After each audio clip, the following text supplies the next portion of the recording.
I'm glad you found your way back here tonight. If you're returning, I want you to know I truly appreciate our time together. These stories are here to give you something steady to hold on to. When the world feels a bit too loud or the night feels a bit too long, I'm here to keep you company slowly and calmly until your mind is quiet enough to finally rest. If this channel has helped you find peace, please subscribe and leave a like. It helps me keep this space going for you. And as always, let me know in the comments where you're listening from tonight. This is episode 105. Let's begin. I'm going to tell you a story about how the most terrifying hollows aren't found in the earth, but in the heart of a person who decides that their past is a weight they can no longer carry. This is a story about the devastating intersection of ambition and apathy, about how a man can spend years constructing a perfect image of suburban success while quietly calculating the cost of a clean slate.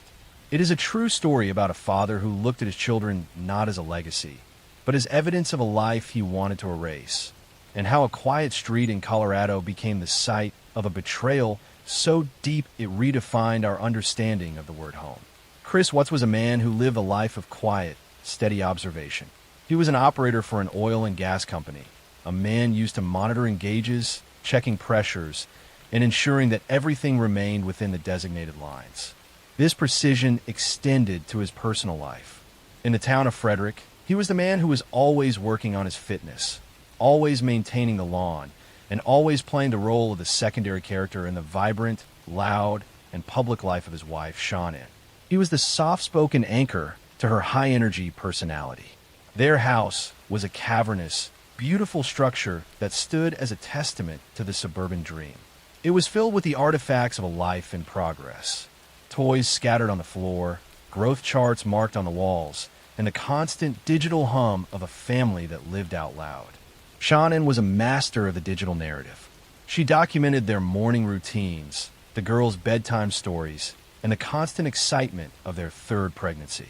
To the thousands of people who followed them online, Chris was a hero.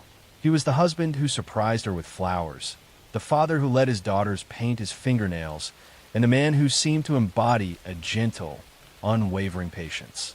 But inside that house, the silence was beginning to rot. As the summer of 2018 heated the Colorado plains, Chris began to feel the walls of his life closing in. He had met someone else, a co-worker who represented a version of himself he hadn't yet met. A man without the responsibilities of a mortgage, a marriage, or a growing family. In his mind, he didn't see a complicated divorce or a difficult transition. He saw a binary choice, the old life or the new one. He began to detach, his quietness shifting from a sign of peace to a sign of total emotional desertion. He stopped looking at the photos on the walls. He stopped feeling the weight of his daughters in his arms. He began to view his family as a set of variables that needed to be removed from the equation. The end of the story began in the pre-dawn hours of August 13th. Shannon returned from a business trip, delayed by weather, and entered a house that had already become a tomb in her husband's mind. What followed was not a crime of passion or a sudden explosion of temper. It was a cold, manual process. Chris waited for the house to be still, and then he removed the most significant person in his life. But the horror did not stop there. It didn't stop with the silence in the master bedroom.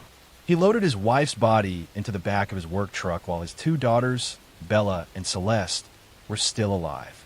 He drove them out into the vast, industrial wasteland of the oil fields where he worked, a landscape of dirt and steel that mirrored the coldness in his chest. For 45 minutes, he drove through the darkness with his children in the back seat, knowing exactly what he was going to do. He didn't turn back. He didn't look at them and see his own eyes reflecting back at him. He saw only the finish line of his own freedom. At the oil site, under the pale light of the rising sun, he finished his work.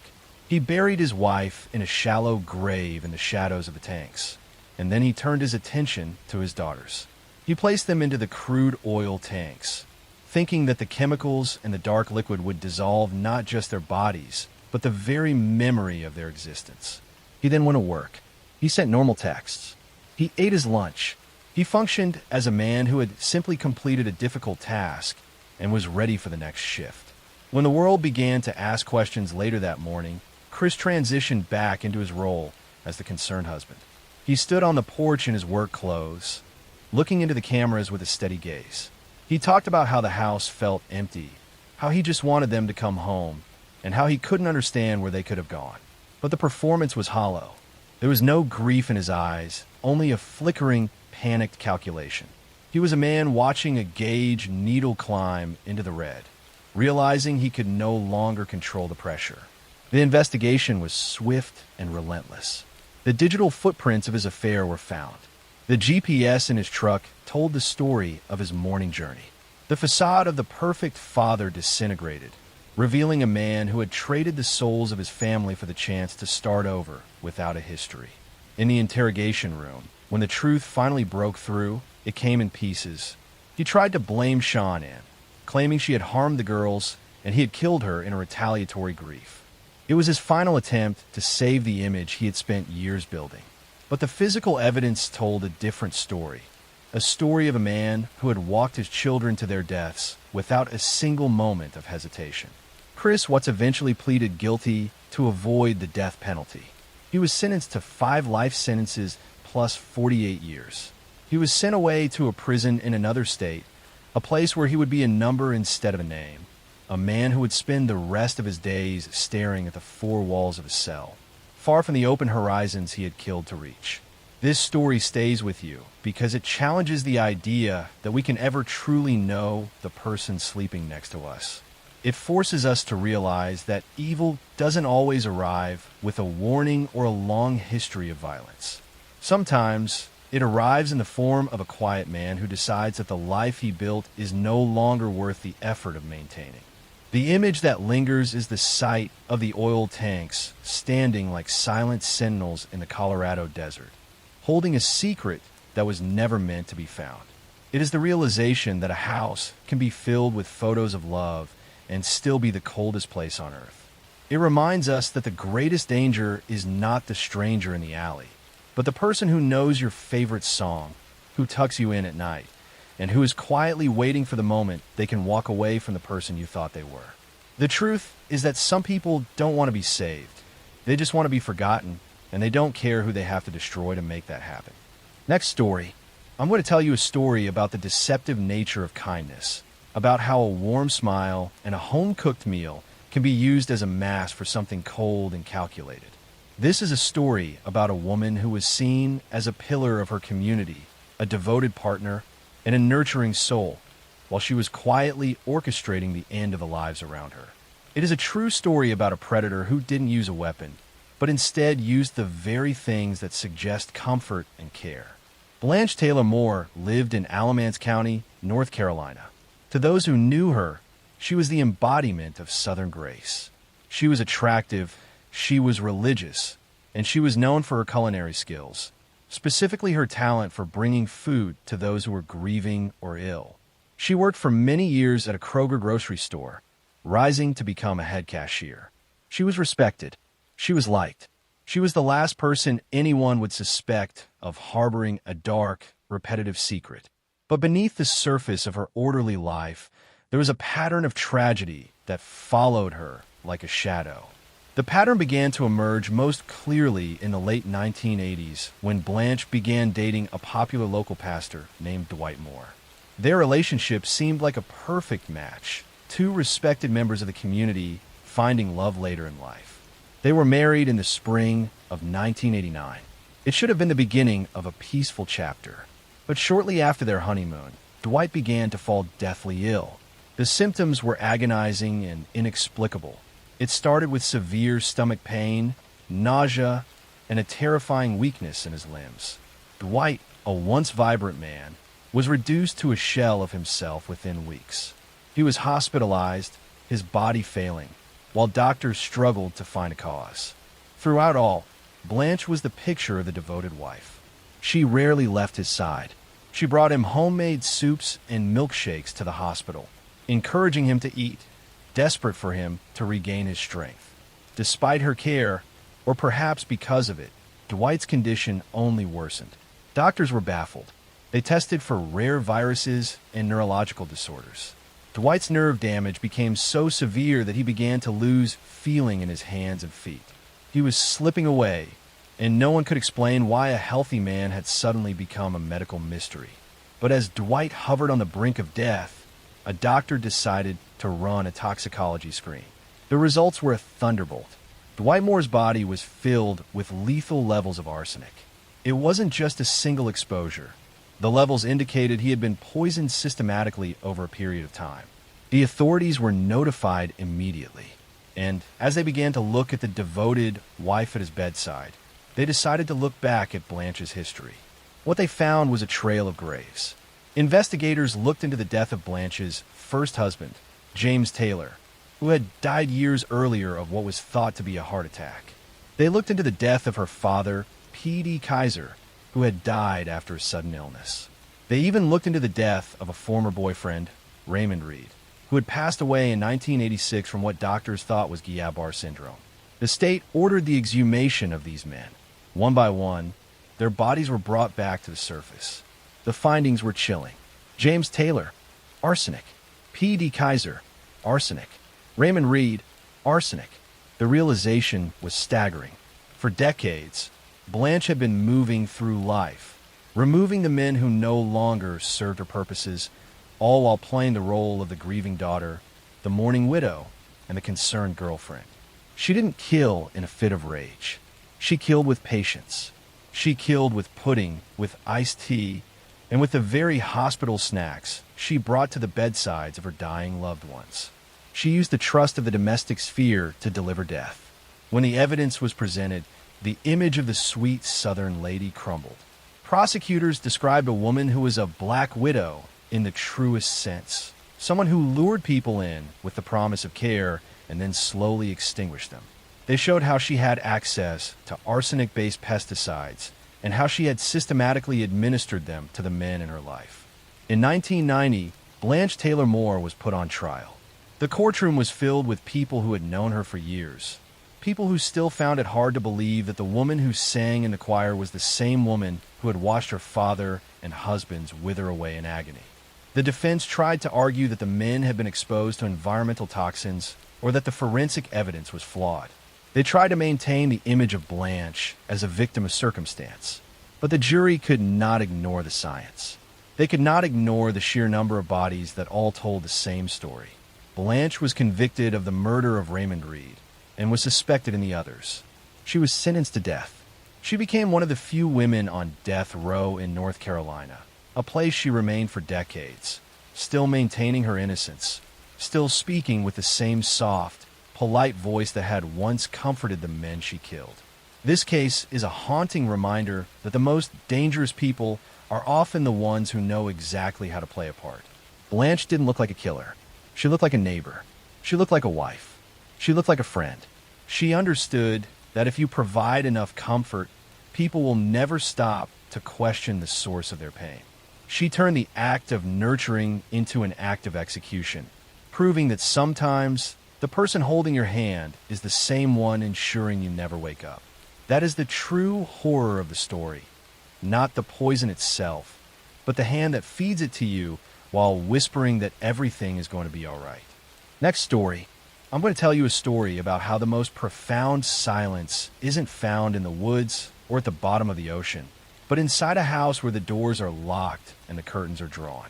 This is a story about the weight of a secret, the slow erosion of a family, and how a person can be driven to commit the unthinkable by the very things they claim to be protecting. It is a true story about a man who lived a life of rigid order and religious devotion, only to leave behind a scene that would haunt a small town for decades. John List was a man of absolute precision. He lived in Westfield, New Jersey, in a 19-room Victoria mansion called Breeze Knoll. To the neighbors, John was the personification of stability. He was an accountant, a Sunday school teacher, and a veteran. He wore a suit to the grocery store. He maintained his lawn with obsessive care. He was a man who believed in the hierarchy of the home, in the importance of appearances, and in a very specific, unforgiving version of the American dream. But by 1971, the pillars of John's world were quietly crumbling. He had lost his high-paying job at a bank, a failure he could not bring himself to admit to his family. Every morning, he would still put on his suit, pick up his briefcase, and leave the house as if he were heading to the office. Instead, he would sit at the train station or in the public library, watching the hours tick by, terrified of the moment his bank account would hit zero and his secret would be exposed. His wife, Helen, was suffering from declining health and a growing sense of isolation. His 3 children were becoming teenagers, developing their own interests and questioning the rigid, sheltered world their father had built for them. To John, the world outside was becoming a place of sin and corruption, and he felt he was losing his grip on the souls he was responsible for. He didn't see a way out through hard work or honesty. He saw a way out through a final, devastating act of control. On November 9th, 1971, the precision that John had applied to his accounting was applied to his family. He waited until the children were at school. He moved through the house with a cold, methodical focus. He started with his wife, then his mother who lived in the 3rd-floor apartment, and finally his children as they returned home one by one from school and sports practice. There was no struggle that the neighbors heard, no screams that reached the street. The heavy stone walls of Breeze Knoll kept the horror contained. After the acts were finished, John didn't flee in a panic. He stayed in the house. He cleaned the areas where the events had taken place. He sat down and ate a meal. He then wrote a long, 5-page letter to his pastor, explaining his reasoning. He believed that the world was too much for his family, that they were losing their faith, and that by ending their lives, he was ensuring their place in heaven. In his mind, this wasn't murder, it was a rescue mission. He then systematically erased himself. He cut his own face out of every family photograph in the house, so the police would have no image to use for a manhunt. He turned on all the lights, set a radio to a classical music station to play loudly through the intercom system, and walked out the front door. He vanished. For nearly a month, the lights stayed on at Breeze Knoll. The music played to empty rooms. The neighbors assumed the family was on a long vacation. It wasn't until the light bulbs began to burn out one by one, and the music finally drifted into silence that the authorities were called to investigate. What they found inside was a meticulously arranged scene of tragedy that defied explanation. For 18 years, the chair at the head of the List family table remained empty. John List had moved to another state, changed his name to Robert Clark, remarried, and started a whole new life as an accountant. He joined a new church. He became a respected neighbor once again. He lived a life of quiet routine, convinced that his secret was buried forever. But the past has a way of breathing, even under the weight of nearly 2 decades of silence. In 1989, a television program featured a forensic sculptor who created a bust of what John List might look like as an older man. They accounted for the sagging of the jaw, the receding hairline, and the specific style of glasses he favored. A neighbor in Virginia saw the bust on their screen and recognized the man living next door. When the police arrived, John, now Robert, initially denied everything. But the precision of the past had left a footprint. His fingerprints, taken during his military service years before, provided the truth he couldn't hide. At his trial, the defense tried to argue that he was suffering from a mental break, that the pressure of his perceived failures had fractured his mind. But the prosecution pointed to the planning, the letter to the pastor, and the 18 years of successful hiding as evidence of a man who knew exactly what he was doing. John List was convicted and spent the rest of his life behind bars, a man who had destroyed his world to save his image. This story is a chilling look at what happens when a person values a shadow more than the reality, when the fear of being seen as a failure becomes more powerful than the love for one's own flesh and blood. It reminds us that the most dangerous people aren't always the ones who scream. Sometimes they're the ones who make sure the music is playing just loud enough to drown out the truth. The image that stays with you is the mansion with the lights burning bright in every window, a house that looked full of life on the outside, while inside there was only the cold, calculated silence of a man who thought he was doing the right thing. Next story. I'm going to tell you a story about how the greatest secrets are often kept in the most open spaces, about how a person can build a reputation for kindness while harboring a heart of ice, and how a community can look at a monster every single day and see only a friend. This is a true story about a man who was a father, a neighbor, and a public servant who spent his nights hunting in the shadows of the very streets he was sworn to protect. It is a story about the double life of a man who believed he was smarter than the world and the decades of silence that followed in his wake. Joseph D'Angelo lived in a quiet, sun-bleached suburb of Citrus Heights, California. To those on his block, he was a typical retiree, a man who spent his time meticulously maintaining his lawn, working on his bike in the garage, and occasionally losing his temper at a neighbor over a minor property dispute. He was a veteran of the Navy and a former police officer. He was a man of discipline, a man of rules, and a man who seemed to value his privacy above all else. But for 40 years, Joseph D'Angelo carried a weight that would have crushed a lesser man. He carried the memories of a ghost. In the 1970s and 80s, a shadow had fallen over California. It moved from the Central Valley down to the coast, leaving a trail of broken homes and shattered lives. The person responsible was known by many names: the Visalia ransacker, the East Area rapist, and eventually the original Night Stalker. He was a phantom who entered homes through unlocked windows, who stood in the corners of bedrooms while families slept, and who used a terrifying, high-pitched whisper to exert total control over his victims. He was a master of preparation. He would watch a house for days, learning the schedules of the residents, the creaks of the floorboards, and the best routes for escape. He would leave sliding doors unlocked or hide a weapon in the bushes weeks before he intended to strike. He didn't just commit crimes. He orchestrated them with the precision of a military operation. And then, as suddenly as the violence had begun, it stopped. The phantom vanished. For decades, the case went cold. The files grew yellow in basement archives.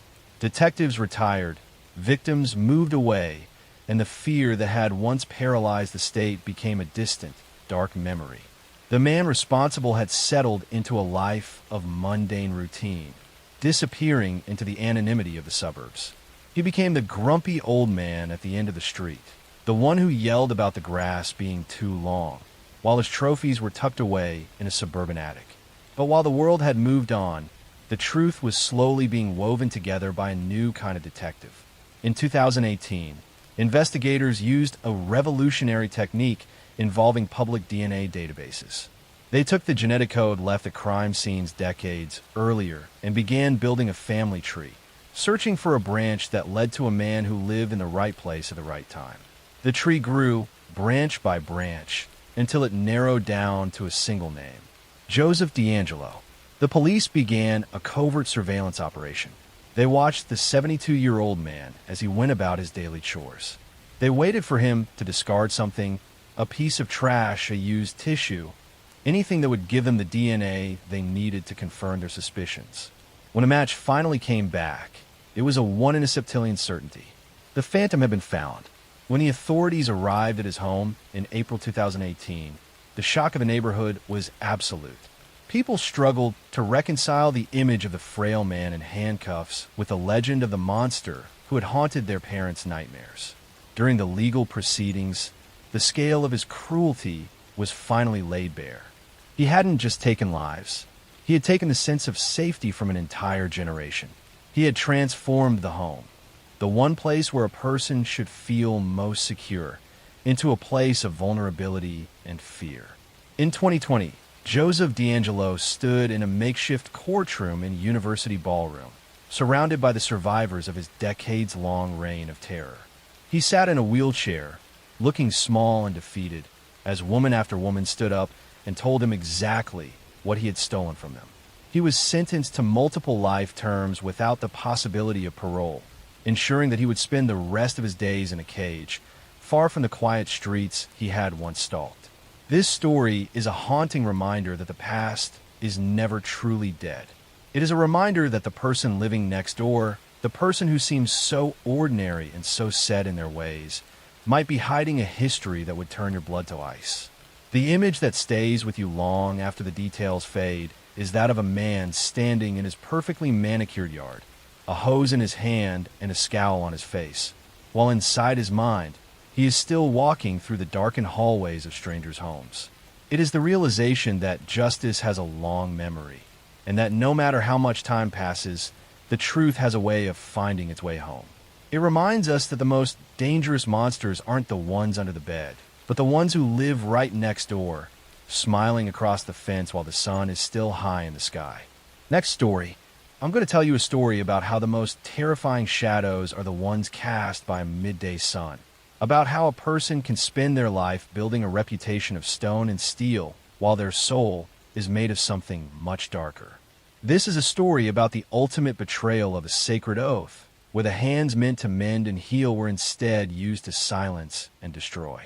It is a true story about a man who lived a life of prestige in the bright landscapes of Southern California, while hiding a library of secrets in the dark corners of his hard drive.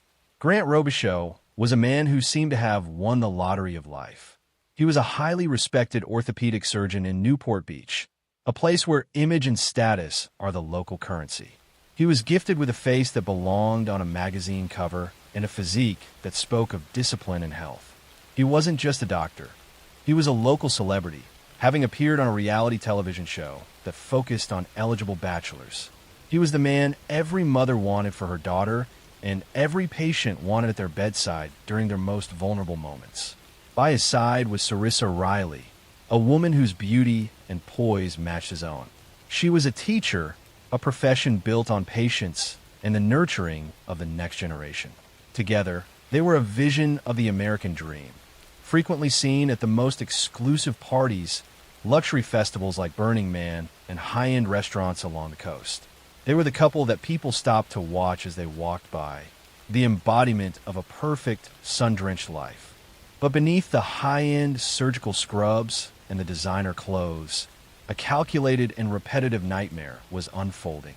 The facade began to crack in 2018 when investigators started pulling on a single thread that would eventually unravel a tapestry of horror. They began to look into allegations that this golden couple was using their social standing as a lure. The strategy was as simple as it was sinister. They would frequent public places, using their combined charm to put women at ease. Sarissa's presence was a key part of the trap. People are naturally less guarded around a beautiful woman and a successful doctor. Her presence acted as a seal of safety, a silent promise that no harm could come from such a pair. Once the initial bond of trust was formed, the victims would be invited back to Grant's luxury home. It was within those walls that the sanctuary turned into a hunting ground. Prosecutors would later describe a process of systematic incapacitation. They alleged that the couple used a cocktail of drugs, substances designed to strip a person of their will, their memory, and their ability to move. These were not the actions of a couple who had lost control for one night. These were the actions of predators who had refined their method into a science. When the police executed a search warrant on Grant's home, they expected to find evidence, but they were not prepared for the scale of what they discovered. On Grant's electronic devices, investigators found thousands of videos and photographs. The sheer volume of the material was staggering. It wasn't just the quantity that was disturbing, but the content. The footage captured women in various states of undress and consciousness, many appearing completely oblivious to their surroundings or the acts being performed upon them. The videos were a digital trophy room, a way for the couple to relive their crimes and maintain a sense of power over those they had violated. The fallout was a tidal wave that hit the Newport Beach community with devastating force. Patients who had undergone surgery at Grant's hands were left wondering who had really been hovering over them while they were under anesthesia. The medical board, the local schools, and the social circles they inhabited were all forced to reckon with the fact that they had invited a wolf into their midst and called him a leader. As the legal proceedings began, the case became a battleground of narratives. The defense fought fiercely to suppress the video evidence, arguing about privacy and the nature of consent. They painted the couple as victims of an overzealous prosecution and a public eager to tear down those at the top. The case stretched on for years, moving through various levels of the court system, filled with delays and complex legal maneuvering that left the victims waiting in a state of suspended justice. Eventually, the reality of the situation could not be hidden behind expensive lawyers or public relations campaigns. The weight of the digital evidence was too heavy to ignore. The story of Grant and Sarissa became a landmark lesson in the psychology of the high-functioning predator. It proved that a medical degree is not a certificate of character and that a beautiful face can be the most effective camouflage for a distorted mind. This case remains chilling because it challenges our fundamental assumptions about safety. We want to believe that we can spot a threat, that a dangerous person will look or act in a way that warns us. But Grant and Sarissa looked like the best of us.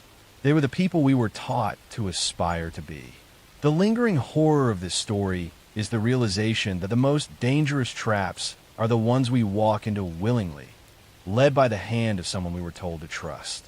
It is the chilling thought that while a doctor is checking your pulse, they might be calculating your silence. It reminds us that the truth doesn't live in a house by the beach or in a prestigious title. The truth lives in the dark, and sometimes it takes a long time for the light to finally reach it. Next story. I'm going to tell you a story about 3 Boy Scouts who went on a camping trip in the Oklahoma wilderness, about a night of unimaginable horror, and about a case that has haunted investigators and families for over 40 years with questions that may never be fully answered. In June 1977, 3 young girls were excited to attend Camp Scott, a Girl Scout camp located in the hills near Locust Grove, Oklahoma. 8-year-old Lori Lee Farmer, 9-year-old Michelle Heather Guza, and 10-year-old Doris Denise Milner had just arrived at the camp for what was supposed to be a fun summer experience. They were assigned to tent number 8 in the Kiowa unit, one of the most remote areas of the camp. On the night of June 12, 1977, the girls settled into their sleeping bags in tent 8 along with other campers throughout the camp. The counselors made their rounds, checking on the girls before heading to their own tents. Everything seemed normal and peaceful as the camp settled down for the night. But sometime during the dark hours, something terrible happened. The next morning, on June 13th, a camp counselor walking to the showers made a horrifying discovery. She found the bodies of Lori, Michelle, and Doris along a trail leading to the showers. All 3 girls had been attacked and taken from their tent during the night. They had been assaulted and beaten. The scene was brutal and shocking, especially in the context of what was supposed to be a safe summer camp environment. Police were called immediately, and Camp Scott was evacuated. Parents rushed to pick up their daughters, many learning about the tragedy only when they arrived. The peaceful Girl Scout camp had become a crime scene, and investigators from multiple agencies descended on the remote location to try to piece together what had happened. Evidence at the scene suggested that someone had entered the camp from outside and specifically targeted Tent 8. Items belonging to the girls were found scattered along the path where their bodies were discovered. Investigators also found a flashlight and other items that appeared to belong to the perpetrator. Most disturbing was evidence that suggested the attacker had been inside the tent and had carried or led the girls away before attacking them. Police quickly focused their investigation on a local man named Gene Leroy Hart.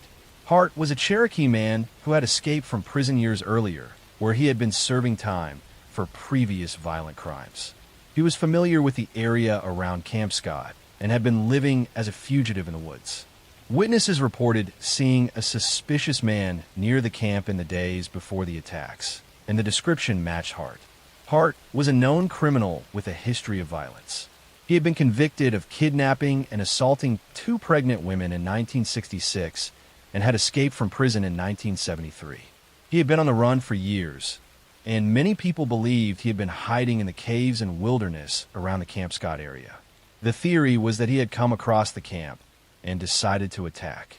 After an intensive manhunt, Gene Leroy Hart was captured in April 1978, nearly a year after the attacks.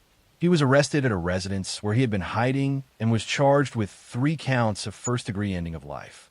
The community was relieved that a suspect was in custody, but the legal battle was just beginning. Hart's trial took place in 1979 and became one of the most watched trials in Oklahoma history. The prosecution presented evidence, including hair samples found at the scene that appeared to match Hart, items found near the crime scene that were linked to him, and testimony about his presence in the area. They argued that Hart's history of violence and his familiarity with the wilderness made him the obvious perpetrator. The defense, however, challenged the evidence. They brought in their own experts who questioned the hair analysis and suggested that the evidence had been contaminated or mishandled. They argued that Hart had been unfairly targeted because of his criminal record and that the physical evidence wasn't strong enough to prove beyond reasonable doubt that he was responsible. In March 1979, after lengthy deliberations, the jury found Jean Leroy Hart not guilty on all charges. The verdict shocked many people, especially the families of the victims who believed Hart was responsible. The acquittal meant that legally, the case remained unsolved and no one had been held accountable for the deaths of Lori, Michelle, and Doris. Just 2 months after his acquittal, in June 1979, Jean Leroy Hart died of a heart attack while exercising in prison where he was serving time for his previous convictions. His death meant he could never be tried again if new evidence emerged, and it left many questions forever unanswered. In 2008, authorities decided to use modern DNA technology to re-examine evidence from the case. DNA samples from the crime scene were compared to DNA from Jean Leroy Hart and his relatives. The results were inconclusive, but suggested that Hart could not be definitively ruled out as a contributor to some of the evidence. However, the testing also couldn't definitively prove he was responsible. In 2022, further DNA testing was conducted using even more advanced technology. The Oklahoma State Bureau of Investigation announced that the new testing showed that Hart's DNA was a match to evidence found at the crime scene. While this wasn't a legal conviction since Hart had been acquitted and was deceased, the testing gave investigators confidence that they had indeed identified the right person all along. For the families of Lori Farmer, Michelle Guzza, and Doris Milner, the DNA results brought some measure of closure, though it couldn't undo decades of pain and uncertainty. The three girls had been excited about their camping trip and had looked forward to making friends and having adventures. Instead, they encountered evil in a place that should have been safe. Camp Scott never reopened after the attacks. The property was eventually sold, and the camp structures were demolished. The site stands as a reminder of the tragedy that occurred there and the 3 young lives that were stolen on that June night in 1977. The case of the Girl Scout murders remains one of Oklahoma's most notorious unsolved cases in the eyes of many, despite the DNA evidence pointing to Hart. Because he was acquitted in court and died shortly after, there was never legal resolution. The case highlighted failures in camp security and led to changes in how overnight camps protect children in their care. Lori, Michelle, and Doris were young girls who should have had their whole lives ahead of them. They should have grown up, graduated from school, and had families of their own. Instead, their lives ended on a camping trip that was supposed to be filled with joy and adventure. A tragic reminder that evil can strike even in the most innocent of settings. Next story. I'm going to tell you a story about a wealthy businessman who seemed to have a perfect life, about a wife and mother who disappeared without a trace, and about how a case that went unsolved for decades was finally cracked when new witnesses came forward with the truth they had been too afraid to tell. In May 1983, Linda McClelland was a 31-year-old woman living in Simsbury, Connecticut, with her 3 young children. She had been going through a difficult divorce from her husband, Robert McClelland, a successful businessman. The divorce was contentious, with disputes over custody of the children and division of assets. On May 24th, 1983, Linda dropped her children off at school and then vanished. She was never seen again. When Linda failed to pick up her children from school that afternoon, family members became alarmed. Linda was a devoted mother who would never abandon her kids. Her car was found parked at a shopping center, but there was no sign of where she had gone. Inside the car, police found her purse with her identification and money still inside, suggesting she hadn't left voluntarily. Police immediately suspected foul play and focused their investigation on Robert McClelland. The couple had been in the middle of a bitter divorce, and Linda had recently been granted temporary custody of the children. Robert had a strong motive, and witnesses reported that he had been angry about the divorce proceedings. But without a body or physical evidence, police couldn't build a strong enough case to charge him. Robert McClellan claimed he had no idea what had happened to his wife. He said he had been at work on the day she disappeared and suggested that Linda might have simply decided to leave and start a new life somewhere else. But everyone who knew Linda rejected this theory. She was deeply devoted to her 3 children and would never have abandoned them, especially in the middle of a custody battle. The case went cold for decades. Linda's children grew up without their mother, never knowing what had happened to her. The oldest child, who had been just 7 years old when Linda disappeared, carried the trauma of losing their mother under such mysterious circumstances. The family never stopped hoping for answers, but as years turned into decades, it seemed less and less likely they would ever learn the truth. Robert McClellan moved on with his life. He eventually remarried and continued his business career. To outsiders, he seemed like a man who had overcome tragedy and rebuilt his life. But people close to the case never forgot about Linda, and some investigators remained convinced that Robert knew more than he was saying. Then in 2020, nearly 40 years after Linda disappeared, the case suddenly broke open. New witnesses came forward with information they had been too frightened to share decades earlier.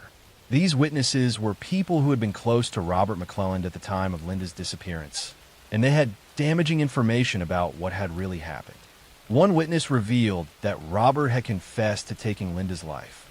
According to this person, Robert had admitted that he killed Linda and disposed of her body in a location where it would never be found. The witness had kept this secret for decades out of fear of Robert and concern about not being believed, but finally decided to come forward as time passed and Robert aged. Additional witnesses provided information about Robert's behavior around the time of the disappearance. They described him acting suspiciously and making statements that suggested he was involved in Linda's vanishing. Some witnesses said Robert had asked for help disposing of evidence, or had been seen cleaning his car obsessively in the days after Linda went missing. Armed with this new testimony, police reopened the investigation. In September 2020, they arrested 80-year-old Robert McClellan and charged him with taking his wife's life. After nearly 4 decades, he was finally being held accountable for what investigators had long suspected he had done. The arrest brought mixed emotions for Linda's family and children. They were relieved that someone was finally being charged for their mother's disappearance. But they were also heartbroken knowing they would never get their mother back, and that they had lived most of their lives without knowing the truth. They also had to face the reality that their father was accused of taking their mother's life. Robert McClellan's case went to trial in 2023. The prosecution presented the testimony of witnesses who said Robert had confessed to the crime decades earlier. They presented evidence about the timing of Linda's disappearance and Robert's behavior afterward. They argued that Robert had a clear motive, given the contentious divorce and custody battle, and that he had killed Linda to avoid losing his children and having to pay support. The defense argued that the case was based on decades-old memories and that the witnesses weren't credible. They pointed out that Linda's body had never been found and that there was no physical evidence linking Robert to her disappearance. They suggested that without a body or forensic evidence, the prosecution's case was based on speculation and unreliable testimony from people with potentially questionable motives. The trial was emotional, with Linda's children now adults testifying about growing up without their mother and living with the uncertainty of not knowing what had happened to her. They spoke about birthdays and graduations and weddings that their mother had missed, and about the hole in their lives that had never been filled. In 2023, after hearing all the evidence, the jury found Robert McClellan guilty of manslaughter in connection with Linda's death. While prosecutors had argued for a conviction on stronger charges, the jury settled on manslaughter, perhaps reflecting the challenges of prosecuting a 40-year-old case without physical evidence. Robert was sentenced to prison, and while the sentence couldn't undo decades of pain, it brought some measure of justice for Linda and her family. Linda McClellan's body has never been recovered. Despite the conviction, Robert McClellan has never revealed what he did with her remains or where she might be found. This has prevented Linda's family from having a proper burial and achieving complete closure. They continue to hope that someday they might be able to lay Linda to rest with dignity. The case serves as a reminder that even cold cases can be solved when witnesses find the courage to come forward. It took nearly 40 years, but the truth about Linda McClellan's fate finally emerged. She was a mother who loved her children and who was taken from them by someone who should have protected her. While justice came far too late, it came nonetheless, proving that time doesn't erase the truth and that families who refuse to give up hope can sometimes get the answers they deserve. Next story. I'm going to tell you a story about a firefighter who was supposed to protect his community about a series of devastating fires that terrorized a California town, and about how an arson investigation revealed that the person setting the fires was the same person who kept showing up to fight them. In the 1980s and 1990s, a wave of arson fires swept through California, causing millions of dollars in damage and taking multiple lives. The fires seemed random at first, targeting homes, businesses, and retail stores across different cities. Fire investigators struggled to identify a pattern or motive, but they knew they were dealing with a serial arsonist who was becoming more brazen and dangerous with each fire. The arsonist had a signature method. He used a time delay incendiary device that gave him time to leave the scene before the fire started. The device was simple but effective: a cigarette attached to matches with a rubber band. The cigarette would burn down slowly, eventually igniting the matches, which would then ignite whatever flammable materials had been placed nearby. This gave the arsonist a window of several minutes to be far away when the fire actually started. Between 1984 and 1991, this arsonist set nearly 2,000 fires across California. The fires destroyed homes where families slept, retail stores and shopping centers, and even a hardware store where 4 people died trapped inside. The death toll continued to rise, and investigators were under immense pressure to catch the person responsible before more lives were lost. Fire investigators from multiple jurisdictions began working together, sharing information about the fires and looking for connections. They noticed that many of the fires were set in retail stores, often in areas where flammable products were stored. They also noticed that the fires frequently occurred in locations near the arsonist's apparent comfort zone, suggesting he was someone who was familiar with the area. One name that kept appearing in the investigation was John Leonard, or a fire captain and arson investigator for the Glendale Fire Department, or was actually one of the investigators working on the arson cases. He was respected in his field, had written articles about fire investigation, and regularly attended conferences about arson detection. He seemed like the perfect person to help catch the serial arsonist. But investigators began to notice something strange. John had been present at or near many of the fires, either responding as a firefighter or attending in his capacity as an arson investigator. At first, this didn't seem unusual since it was his job to investigate arsons. But the pattern was too consistent to be coincidental. Fires seemed to happen in areas where, or was attending conferences or training sessions. The breakthrough came when investigators discovered that had written a manuscript for a novel about a serial arsonist. The book, titled Points of Origin, told the story of a firefighter who secretly set fires and then investigated them. The details in the fictional account were disturbingly similar to the real fires happening across California. The protagonist in Orr's novel used the same time delay cigarette device that the real arsonist was using. Investigators obtained a search warrant for Orr's home and car. In his vehicle, they found materials that could be used to make incendiary devices, including cigarettes and rubber bands. They also found evidence that had been tracking his own fires, keeping notes about which ones had been successful and which had been discovered before causing significant damage. The evidence was overwhelming. John, the fire captain who was supposed to be catching the arsonist, was actually the arsonist himself. He had been setting fires for years, then showing up to investigate them or fight them, enjoying the chaos and attention that came with each blaze. He had even written a book about it, thinly disguising his own crimes as fiction.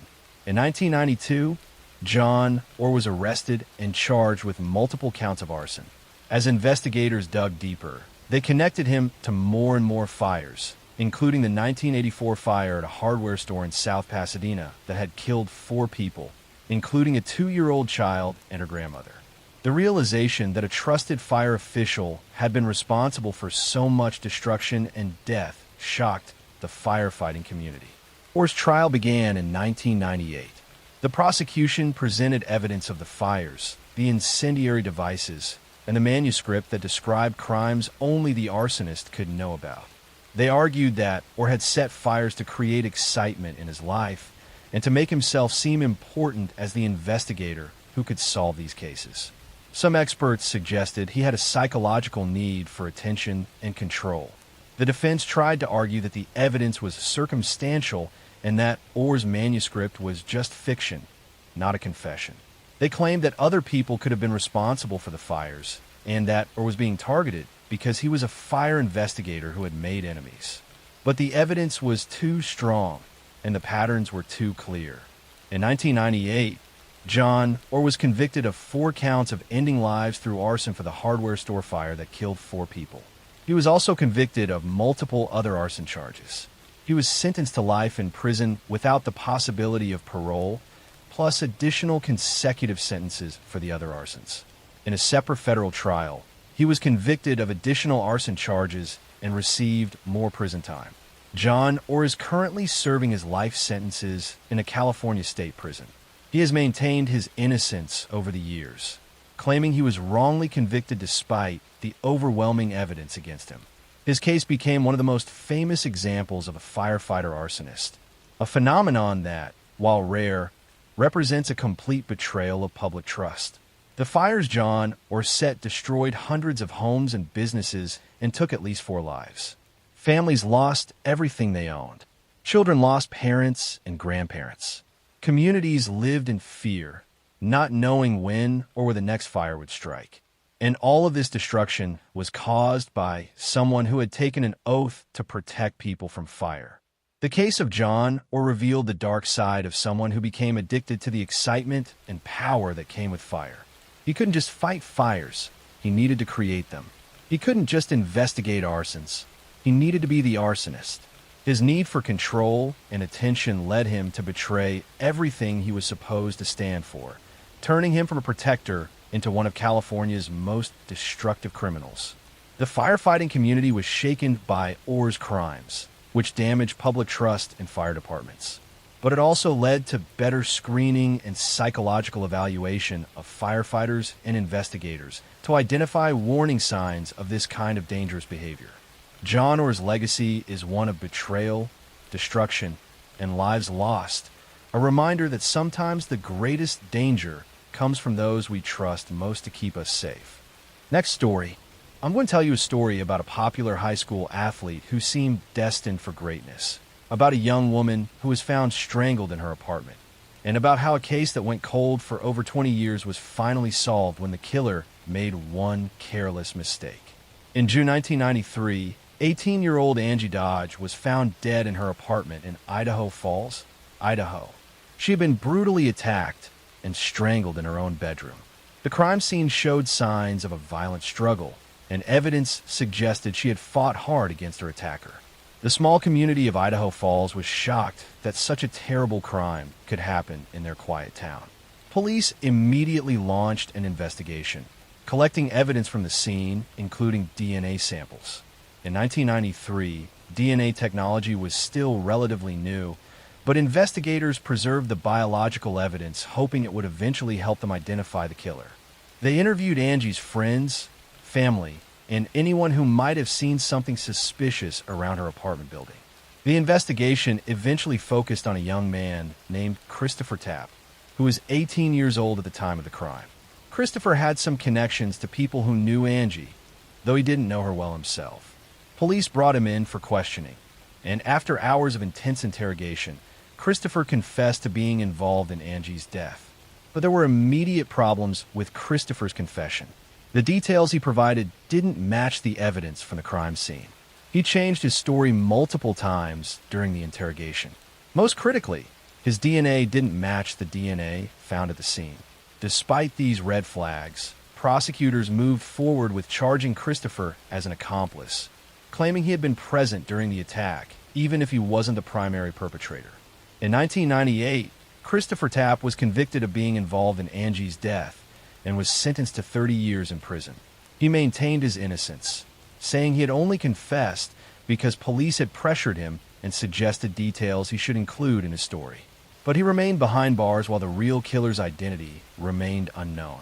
For over 2 decades, Angie Dodge's mother Carol worked tirelessly to find the truth about who had really taken her daughter's life.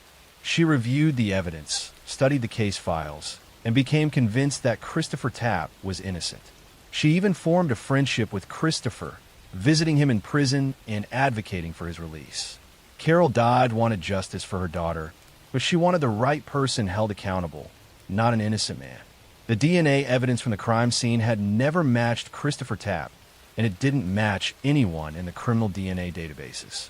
For years, the case remained partially unsolved. Police had convicted someone they believed was involved, but they knew the DNA belonged to someone else who had never been identified. Then in 2014, Carol Dodge pushed for the case to be reopened and for new DNA testing to be conducted using updated technology. The Idaho Innocence Project also got involved, working to prove Christopher Tapp's innocence. As investigators looked at the case with fresh eyes, it became increasingly clear that Christopher's confession had been coerced and that he had no actual involvement in the crime. In 2019, after serving more than 20 years in prison, Christopher Tapp was released. Prosecutors acknowledged that he should not have been convicted and that the confession had been unreliable. But the question remained: who had actually ended Angie Dodge's life? Investigators decided to use the same genetic genealogy technique that had successfully identified the Golden State Killer. They uploaded the DNA profile from the crime scene to public genealogy databases and began building family trees to identify potential suspects. The process was painstaking, requiring investigators to trace family lines and eliminate relatives one by one. The genetic genealogy work led investigators to a man named Brian Lee Dripps, who had been living in Idaho Falls at the time of Angie's death. In fact, Dripps had lived in the same apartment complex as Angie, right across the hall from her. He had been there all along, hiding in plain sight for over 25 years. In May 2019, police arrested 53-year-old Brian Dripps and charged him with the assault and ending of Angie Dodge's life. When confronted with the DNA evidence, Dripps confessed to the crime. He admitted that he had entered Angie's apartment and attacked her, acting alone. Christopher Tapp had never been involved at all. Dripps claimed he had been drunk and high on drugs the night of the attack, and said he'd gone to Angie's apartment thinking she was someone else he knew. His explanation did little to justify the brutal violence he had inflicted on an innocent young woman. He had taken Angie's life, then lived freely for 26 years while an innocent man sat in prison for his crime. In 2021, Brian Dripps pleaded guilty to the charges and was sentenced to 20 years to life in prison. He will be eligible for parole after serving 20 years, though there's no guarantee he will ever be released. For Angie's family, the conviction brought some measure of closure, though it couldn't undo the decades of pain and the knowledge that the wrong person had been punished for so long. Carol Dodge, who had fought so hard for the truth, didn't live to see Dripps convicted. She passed away in 2019, just months after his arrest. But she knew before she died that her daughter's real killer had finally been identified and that Christopher Tapp had been exonerated. Her determination to find the truth, even when it meant admitting that the original conviction was wrong, was extraordinary. Christopher Tapp has worked to rebuild his life after spending more than 20 years in prison for a crime he didn't commit. He has become an advocate for criminal justice reform and for improving interrogation practices to prevent false confessions. His case has become a textbook example of how coercive interrogation techniques can lead innocent people to confess to crimes they didn't commit. Angie Dodge was just 18 years old when her life was stolen from her by a neighbor who saw her as a victim rather than a person. She had graduated from high school just weeks before her death and had her whole future ahead of her. Her case became a cautionary tale about the dangers of tunnel vision in investigations and the importance of DNA evidence in ensuring justice is served. The case also demonstrated the power of genetic genealogy in solving cold cases and the importance of families who refuse to give up searching for truth. Carol Dodge's determination ensured that both her daughter's real killer was caught and an innocent man was freed. While justice came far too late for Angie and took far too long for Christopher Tapp, the truth finally emerged, proving that persistence and advancing technology can eventually overcome even decades of injustice. Next story. I'm going to tell you a story about a young college student who vanished after a night out with friends, about a massive search that gripped a nation, and about how modern technology finally revealed the tragic truth about what happened during her final hours. In September 2019, 19-year-old Anaya Blanchard was a college student living in Auburn, Alabama. She was the stepdaughter of UFC fighter Walt Harris, and she was known for her bright smile, loving personality, and close relationship with her family. On the night of October 23, 2019, Anaya went to a convenience store and then met up with a friend. After that evening, she disappeared. When Anaya didn't respond to text messages or phone calls, her family immediately knew something was wrong. This wasn't like her at all. She was in constant communication with her mother and would never just go silent without explanation. Her family reported her missing on October 24th, and police began investigating right away. Investigators found Anaya's car abandoned at an apartment complex in Montgomery, Alabama, about 50 miles from Auburn. The discovery was chilling because there was blood evidence inside the vehicle, suggesting that something violent had occurred. The amount of blood indicated that whoever had been injured was likely seriously hurt. This finding transformed the case from a missing person investigation into a suspected violent crime. Surveillance footage from the convenience store where Anaya had stopped that night became crucial to the investigation. The video showed Anaya inside the store, and it also showed a man later identified as Ibrahim Yazid. Footage appeared to show Yazid following Anaya and possibly forcing her into her own vehicle in the parking lot. The video evidence suggested that Anaya had been abducted. Police identified Ibrahim Yazid as the primary suspect and issued a warrant for his arrest. Yazid was a 30-year-old man with a violent criminal history. He had previously been charged with attempted ending of life and kidnapping in a separate case, but had been released on bond.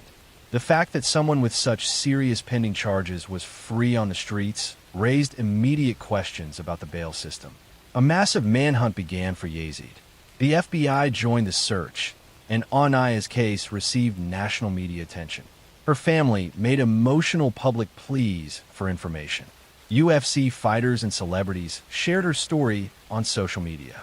Thousands of people across Alabama and beyond joined search efforts, hoping to find Anaya alive. On November 7th, 2019, 2 weeks after Anaya disappeared, law enforcement arrested Ibrahim Yazid in Florida. He was captured in Pensacola after witnesses recognized him from wanted posters and media coverage. His arrest brought some relief to investigators, but the critical question remained unanswered. Where was Anaya? The search for Anaya continued even after Yazid's arrest. Investigators worked to trace his movements and identify locations where he might have taken her. They interviewed witnesses, reviewed surveillance footage from multiple locations, and followed every possible lead.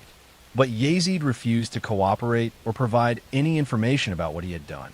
Then on November 25th, 2019, more than a month after Anaya disappeared, hunters discovered human remains in a wooded area in Macon County, Alabama.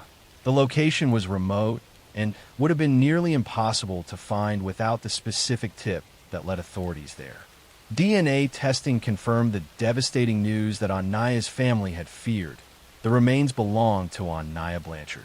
The discovery of Anaya's body confirmed that what had started as a kidnapping had ended in the worst possible way. Anaya had been taken from a convenience store parking lot by a stranger, and she had lost her life. The bright young woman with her whole future ahead of her was gone, taken by someone who had no right to steal her life. Ibrahim Yazid was charged with capital murder in Anaya's death. Two other individuals, Antoine Fisher and David Johnson Jr., were also arrested and charged in connection with the case. Fisher was accused of helping dispose of evidence, while Johnson was charged with helping Yazid after the crime. The involvement of multiple people in covering up the crime made the case even more disturbing. The case became not just a story about Anaya's tragic death, but also a catalyst for change in Alabama's legal system. Anaya's family channeled their grief into advocacy, pushing for reform to the state's bail system. They argued that violent offenders like Yazid, who had been out on bond for previous serious charges, should not be released back onto the streets where they could harm others. In 2022, Alabama voters overwhelmingly approved a constitutional amendment known as Anaya's Law. The law allows judges to deny bail to defendants charged with violent felonies if they are deemed a threat to the community. The amendment was designed to prevent situations like the one that had allowed Yazid to be free despite facing serious criminal charges. Anaya's family found some solace in knowing that her death might prevent similar tragedies in the future. Ibrahim Yazid's trial has faced multiple delays, but he remains in custody awaiting trial on capital murder charges. Prosecutors are seeking the death penalty, arguing that the kidnapping and taking of Anaya's life was especially heinous and demonstrated a complete disregard for human life. The trial, when it occurs, will bring the painful details of Anaya's final hours into public view. For Anaya's family, particularly her mother Angela Harris and stepfather Walt Harris, the loss has been devastating. They have spoken publicly about their grief, about the hole left in their lives by Anaya's absence. They've shared memories of Anaya's infectious smile, her kindness, and her dreams for the future. They've also talked about the importance of staying vigilant and aware of surroundings, hoping to help others avoid similar tragedies. Anaya Blanchard was a young woman who stopped at a convenience store on an ordinary night, expecting to go about her evening like any other. Instead, she encountered a predator who saw her as a victim. She was kidnapped, taken from her life, her family, and all the future experiences she should have had. Her case reminds us that danger can strike in the most ordinary circumstances, and that young people must remain aware of their surroundings, even in familiar places. The legacy of Anaya's Law stands as a testament to her family's determination to create something positive from unimaginable tragedy. While nothing can bring Anaya back, the legal changes inspired by her case may protect others from violent offenders who should never have been walking free in the first place. Anaya's bright smile and loving spirit are remembered by those who knew her, and her story continues to raise awareness about the importance of public safety and bail reform across the country. Next story. I'm going to tell you a story about a trusted pediatrician who was supposed to heal children, about a man who spent decades abusing young patients under the guise of medical care, and about how a powerful institution protected him while hundreds of victims suffered in silence. In the 1960s through the 1990s, Dr. Larry Nassar worked as a sports medicine doctor at Michigan State University and as the team physician for USA Gymnastics. He treated some of the most elite athletes in the world, including Olympic gold medalists. Parents trusted him with their daughters, believing he was providing cutting-edge medical treatment. But behind closed doors, Nassar was committing horrific acts of abuse disguised as legitimate medical procedures. Nassar specialized in treating young female athletes, particularly gymnasts. He developed a reputation as someone who could fix injuries that other doctors couldn't. Athletes traveled from across the country to see him. He was friendly and approachable, often giving girls gifts and attention that made them feel special. Parents appreciated how much time he spent with their daughters and how dedicated he seemed to their care. But during medical appointments, Nassar would perform procedures that had no legitimate medical purpose. He would penetrate his young patients without wearing gloves, without explaining what he was doing, and often without a parent or chaperone present in the room. When girls questioned what he was doing, he would tell them it was a special treatment technique that would help their injuries. Many of the victims were young teenagers who trusted that a doctor knew what he was doing. The abuse went on for decades. Nassar exploited his position of authority and the trust that athletes and their families placed in medical professionals. Young girls who felt uncomfortable during appointments often didn't speak up because they didn't want to jeopardize their athletic careers or because they genuinely believed Nassar was providing necessary medical treatment. Some victims did try to report what was happening. In 1997, a gymnast told Michigan State University officials about Nassar's inappropriate treatment. The university investigated but ultimately cleared Nasser and allowed him to continue treating patients. In 2004, another complaint was made, and again nothing was done. USA Gymnastics received complaints about Nasser over the years, but failed to take action to stop him. The institutions that employed Nasser prioritized protecting their reputations over protecting the children in their care. Complaints were ignored or dismissed. Nasser was allowed to continue working with young athletes year after year, accumulating hundreds of victims, while the organizations that should have stopped him looked the other way. The case finally began to unravel in 2016 when former gymnast Rachel Den Hollander went public with detailed allegations about Nasser's abuse. She filed a police report and spoke to the Indianapolis Star newspaper about what Nasser had done to her when she was 15 years old. Her bravery in coming forward encouraged other victims to speak up. Once Rachel's story was published, a flood of other women came forward with similar accounts. Olympic gold medalists, including Michaela Maroney, Aly Raisman, and Gabby Douglas, revealed they had been abused by Nasser. The scope of his crimes was staggering. Investigators eventually identified over 300 victims, though the actual number is believed to be much higher. Larry Nasser was arrested in 2016 on charges related to the abuse of young athletes. He was also charged with possession of images depicting abuse of children after investigators found thousands of such images on his computers. As the investigation expanded, more charges were added as additional victims came forward. In November 2017, Nasser pleaded guilty to multiple charges in Michigan State Court. In January 2018, he faced sentencing in a courtroom where over 150 of his victims were given the opportunity to deliver impact statements directly to him. The sentencing hearing lasted 7 days as woman after woman stood up and confronted the man who had abused them. The victim impact statements were powerful and heartbreaking.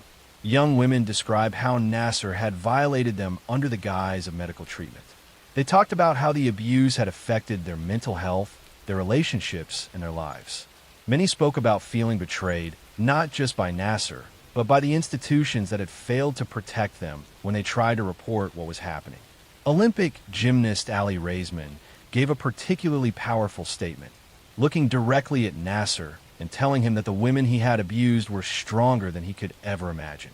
She condemned USA Gymnastics and Michigan State University for enabling his abuse for so many years. Judge Rosemary Aquilina, who presided over one of the sentencing hearings, made headlines for her strong words condemning Nasser. After hearing days of victim statements, she sentenced him to 40 to 175 years in prison, telling him she had just signed his death warrant. Nasser also received additional sentences in other cases, ensuring he would spend the rest of his life behind bars. The Nasser case exposed massive institutional failures at Michigan State University and USA Gymnastics. Both organizations faced intense scrutiny for how they had handled complaints about Nasser over the years. Multiple officials resigned or were fired. Michigan State University paid a settlement of $500 million to Nasser's victims, one of the largest settlements in the history of such cases. USA Gymnastics filed for bankruptcy as it faced lawsuits from hundreds of victims. The entire leadership of the organization was replaced, and major reforms were implemented to prevent similar abuse from happening in the future. The United States Olympic Committee also faced criticism for its oversight failures. The case sparked a broader conversation about how institutions protect predators and silence victims. It highlighted the need for better safeguards in youth sports and better training for recognizing and reporting abuse. It also showed the power of survivors speaking up and supporting each other. Larry Nasser is currently serving his sentences in federal prison. He will never be released. The women he abused have become advocates for other survivors and have pushed for systemic changes to protect children in sports and other settings. The survivors of Larry Nasser's abuse showed remarkable courage in coming forward and confronting their abuser. Their willingness to speak up not only brought Nasser to justice, but also exposed the failures of powerful institutions that had protected him for decades. Rachel Den Hollander, who was the first to go public and the last to give her victim impact statement, became a symbol of the strength it takes to stand up against abuse and demand accountability. The Larry Nassar case serves as a reminder that predators often hide in plain sight in positions of trust and authority.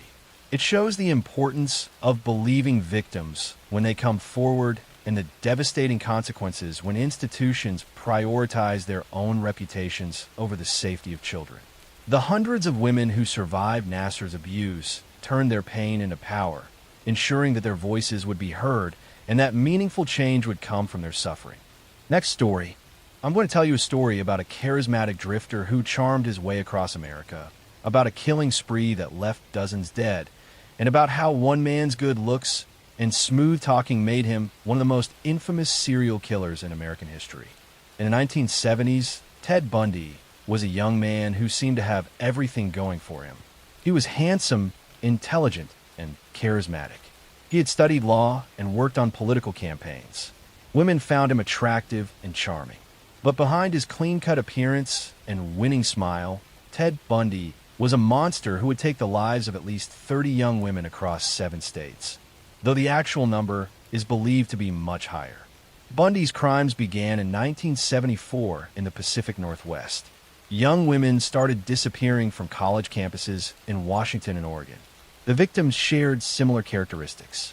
They were typically young, attractive women with long hair parted in the middle. Many were college students who vanished in broad daylight from crowded areas. Bundy's method was calculated and deceptive. He would often wear a fake cast or sling on his arm and approach young women asking for help carrying books or loading something into his car. He played on their kindness and willingness to help someone who appeared injured. Once he got them close to his vehicle, he would overpower them and force them inside. Other times, Bundy would pretend to be an authority figure. He would approach women claiming to be a police officer or security guard, showing fake identification. Women trusted him because he looked respectable and spoke confidently. By the time they realized something was wrong, it was too late. One of the most well-known disappearances occurred in July 1974 at Lake Sammamish State Park in Washington. Multiple witnesses saw a handsome young man with his arm in a sling approaching young women and asking them to help him with a sailboat. 2 women, Janice Ott and Denise Naslund, were seen leaving with a man that day. Both disappeared and were later found deceased in a wooded area. Witnesses provided descriptions of the man and his vehicle, and several remembered he had introduced himself as Ted. Police created composite sketches that were distributed widely. One person who saw the sketches and thought they looked familiar was Ted Bundy's girlfriend. She even called the police tip line to mention her boyfriend's name, but investigators received thousands of tips and didn't follow up on hers immediately. In 1975, Ted Bundy was pulled over by police in Utah for a traffic violation. When officers searched his vehicle, they found suspicious items including a ski mask, handcuffs, rope, and an ice pick. Bundy was arrested, and investigators began connecting him to disappearances across multiple states. A survivor named Carol Duranch came forward and identified Bundy as the man who had tried to abduct her. He had approached her at a shopping mall claiming to be a police officer, saying someone had tried to break into her car. When she got into his vehicle, he tried to handcuff her, but she fought back and escaped. Her testimony was crucial in securing Bundy's first conviction. Bundy was convicted of kidnapping Carol Duranch and sentenced to prison in Utah. While incarcerated, he was also charged with the elimination of a young woman in Colorado. But Bundy was already planning his escape. In 1977, while representing himself in court during a preliminary hearing, he was allowed to use the law library. He jumped out of a second-story window and escaped, though he was recaptured after 6 days. 6 months later, Bundy escaped again, this time from a county jail in Colorado. He had lost weight deliberately and was able to squeeze through a small opening in the ceiling of his cell. He made his way to Florida, where he would commit some of his most brutal crimes. On January 15, 1978, just weeks after his escape, Bundy broke into the Chi Omega sorority house at Florida State University in Tallahassee. In a horrifying rampage that lasted less than 15 minutes, he attacked 4 women while they slept, taking the lives of 2 of them. Margaret Bowman and Lisa Levy. Both were beaten and strangled. A fifth woman in a nearby apartment was also attacked that same night, but survived. Less than a month later, Bundy abducted and ended the life of 12-year-old Kimberly Leach, taking her from her school in broad daylight. Her body was found weeks later in an abandoned pig shed. This would be Bundy's final victim before his capture. Bundy was arrested on February 15, 1978, after being pulled over for driving a stolen vehicle. Police found identification cards belonging to female students in the car. Bite mark evidence from the Chi Omega attacks matched Bundy's teeth, providing crucial forensic evidence against him. Ted Bundy's trials became media spectacles.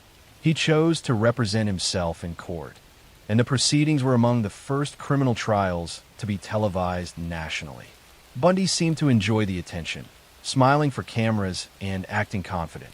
He even proposed to his girlfriend Carol in Boone during his trial, and she accepted, creating a bizarre courtroom moment where they essentially married.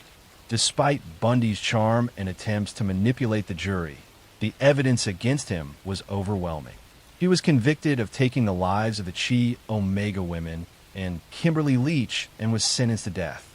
While on death row, Bundy gave interviews where he discussed his crimes in the third person, never fully admitting guilt, but providing chilling insights into the mind of a serial killer.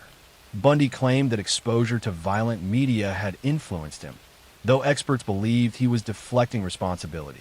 He also confessed to numerous other crimes in the days before his execution, finally admitting to killing at least 30 women, though investigators believe the true number was much higher. On January 24, 1989, Ted Bundy was executed in the electric chair at Florida State Prison. Outside the prison, crowds gathered, some celebrating the execution of one of America's most notorious killers. His death brought some closure to the families of his victims, though the pain of their losses would never fully heal. Ted Bundy's case changed how law enforcement approached serial crime investigations. It highlighted the importance of sharing information across state lines and recognizing patterns in disappearances.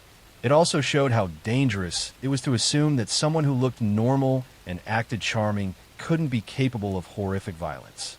The young women Bundy victimized were daughters, sisters, and friends who had their entire lives ahead of them. They were students pursuing education, women with dreams and futures that were stolen by a predator who saw them as objects rather than human beings. Ted Bundy's charm and intelligence made him particularly dangerous because people trusted him, never suspecting the evil that lurked behind his friendly smile. Next story. I'm going to tell you a story about a nurse who was supposed to care for the most vulnerable patients, about a hospital ward where babies kept dying under mysterious circumstances, and about how one woman's actions made her Britain's most prolific child killer in modern history. In the 1990s, Beverly Allitt was a nurse working on the children's ward at Grantham and Kesteven Hospital in Lincolnshire, England. She seemed dedicated to her work and showed great concern for her young patients. But over a 59-day period in 1991, the ward experienced an alarming spike in cardiac arrests and unexplained deaths among infants and children. What hospital staff didn't realize was that their colleague Beverly Allitt was deliberately harming the children in her care. Beverly Allitt had wanted to be a nurse since childhood. She completed her training and was hired at Grantham Hospital in 1991. Almost immediately after she started working, children on her ward began experiencing mysterious medical emergencies. Babies who had been healthy would suddenly go into cardiac arrest. Children admitted for minor ailments would unexpectedly deteriorate. The first victim was 7-week-old Liam Taylor, who had been admitted with a chest infection in February 1991. While under Allitt's care, Liam had a heart attack and died. Doctors were puzzled because his condition hadn't seemed serious enough to cause such a catastrophic event. The death was attributed to natural causes, and no one suspected anything sinister. 2 weeks later, 11-year-old Timothy Hardwick was admitted with epilepsy. He was stable and expected to be discharged soon. But while Allitt was caring for him, Timothy suddenly went into cardiac arrest and died. Again, doctors were confused by the unexpected death, but found no clear explanation. The pattern continued. Children would be admitted to the ward with relatively minor conditions. then would suffer cardiac arrests, seizures, or other life-threatening emergencies while under Lit's care. Some survived these episodes, but others did not. Over the span of just 2 months, 4 children died and 9 others were seriously harmed. One of the survivors was 15-month-old Claire Peck, who initially survived a respiratory arrest while in Lit's care. Claire was being monitored closely, but during another shift when Lit was her nurse, the toddler suffered a second cardiac arrest. This time, despite efforts to save her, Claire died. It was later discovered that Lit had been alone with Claire just before she collapsed. Another victim was 5-month-old Paul Crampton, a twin who had been born prematurely. Paul was in the hospital for monitoring, but was doing well. After Lit cared for him, Paul suffered multiple episodes where he stopped breathing.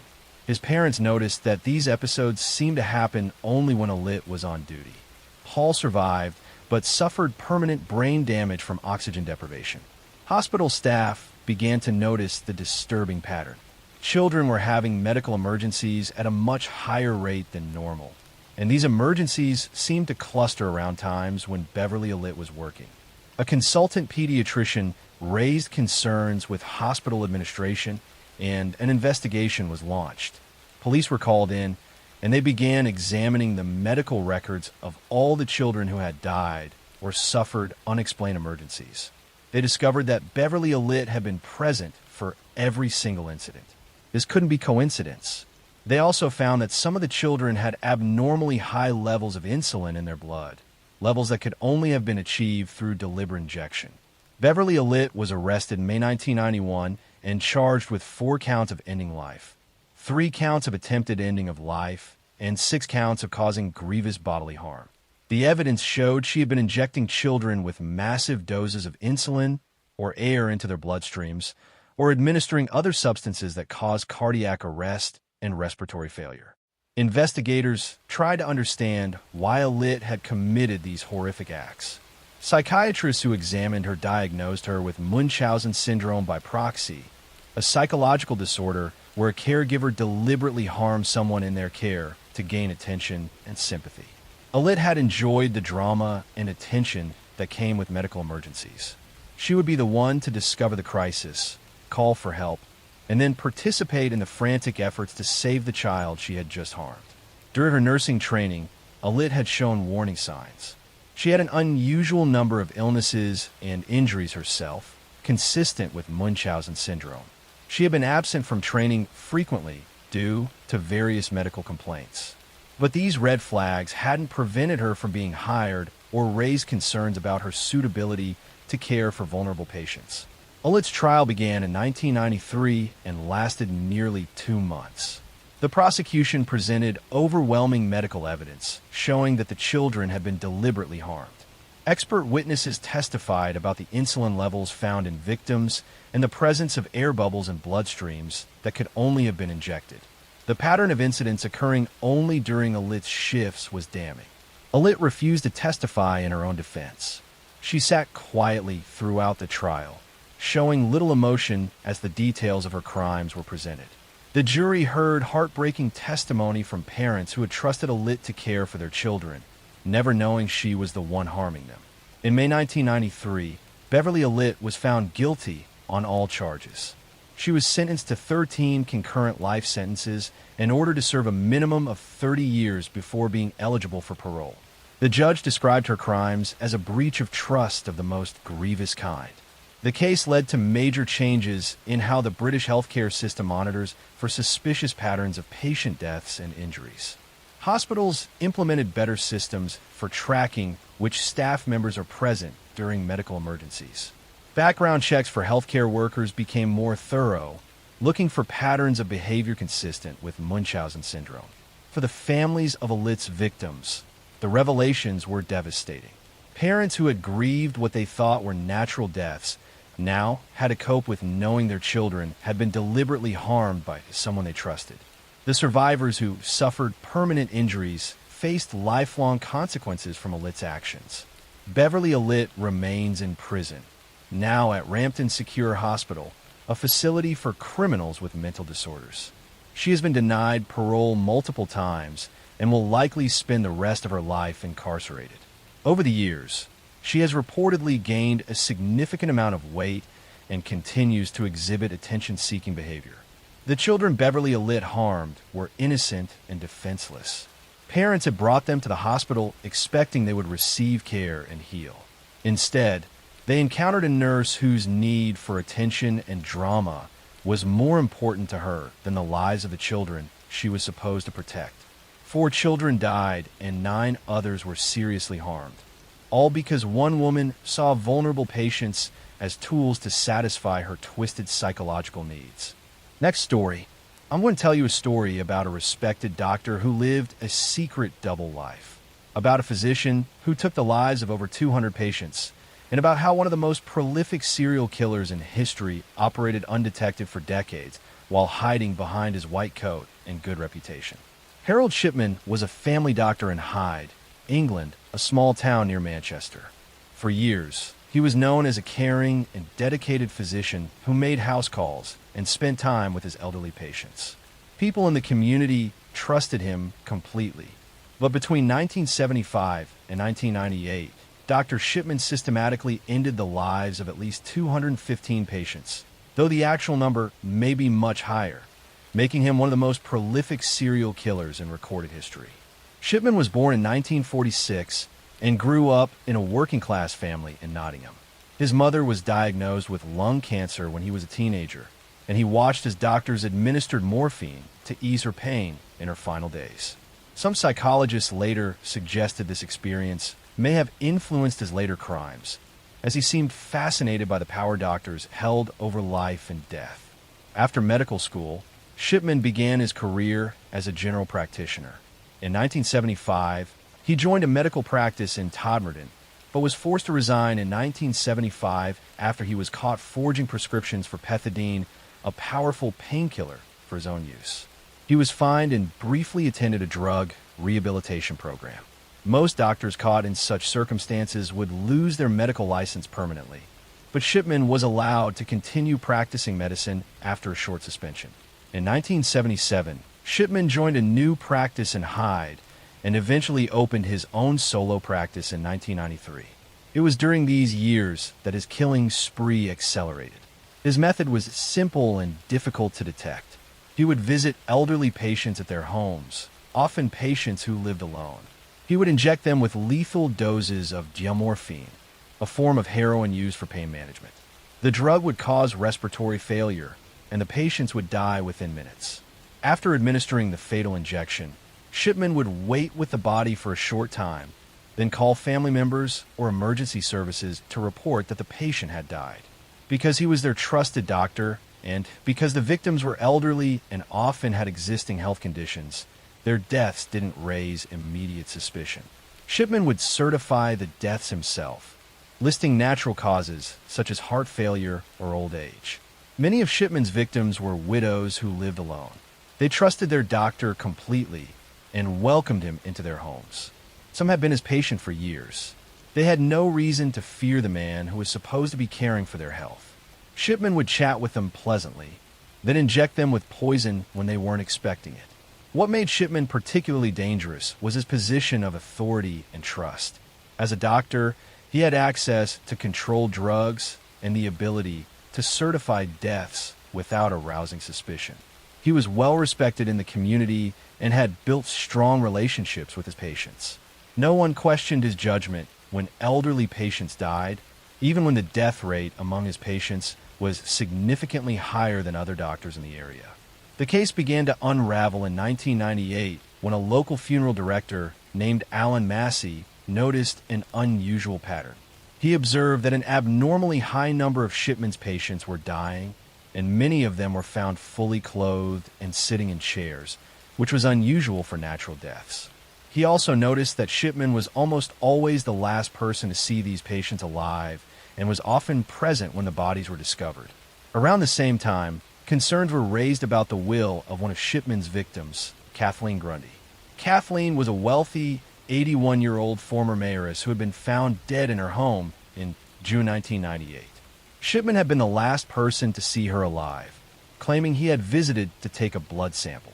Shortly after her death, a poorly typed will surfaced, leaving her entire estate, worth nearly £400,000 to Dr. Shipman. Kathleen's daughter, Angela Woodruff, was a lawyer, and she immediately suspected the will was fake. The typing was amateurish, there were spelling errors, and the witnesses who supposedly signed it were two of Shipman's patients. Angela went to police with her suspicions that Shipman had forged the will and possibly harmed her mother. Police began investigating and exhumed Kathleen Grundy's body. Toxicology tests revealed a lethal level of morphine in her system. There was no medical reason for her to have been given such a large dose. Police then began looking at other deaths among Shipman's patients and discovered a disturbing pattern. As the investigation expanded, bodies of other victims were exhumed and tested. Again and again, toxicology reports showed lethal levels of geomorphine. Medical records have been altered by Shipman to make it appear patients had been more ill than they actually were, creating false justifications for their deaths. The evidence was overwhelming.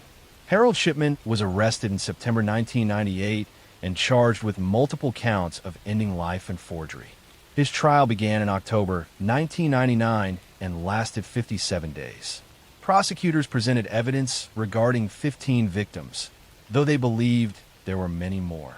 The trial focused on cases where the evidence was strongest, including toxicology reports, medical records showing Shipman's alterations, and testimony about his behavior.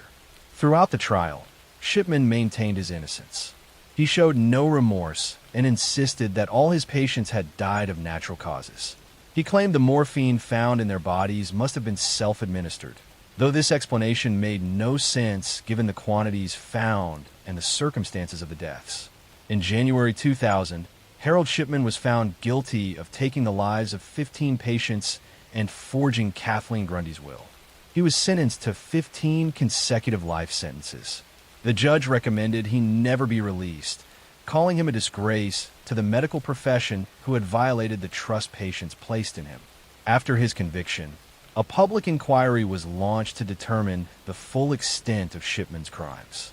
The Shipman inquiry examined hundreds of deaths and concluded that he had taken the lives of at least 215 patients, possibly as many as 250. The inquiry found that Shipman had been killing patients throughout his entire career, starting as early as 1975. The inquiry revealed shocking failures and oversight. Despite the high death rate among his patients and some complaints about his behavior, no regulatory body had properly investigated. The ease with which Shipman could obtain controlled drugs and alter medical records without detection pointed to serious systemic problems in healthcare oversight. On January 13, 2004, Harold Shipman was found hanged in his prison cell. He had taken his own life the day before his 60th birthday. He never explained why he had taken the lives of so many patients or showed any remorse for his actions. His death meant that many questions would never be answered. The victims of Harold Shipman were elderly people who trusted their doctor. They welcomed him into their homes, believing he was there to help them. Instead, he ended their lives for reasons that remain unclear. Next story. I'm going to tell you a story about a disappearance that changed the way an entire country looked at its own landscape. A disappearance that began on a long, empty road cutting through the Australian outback.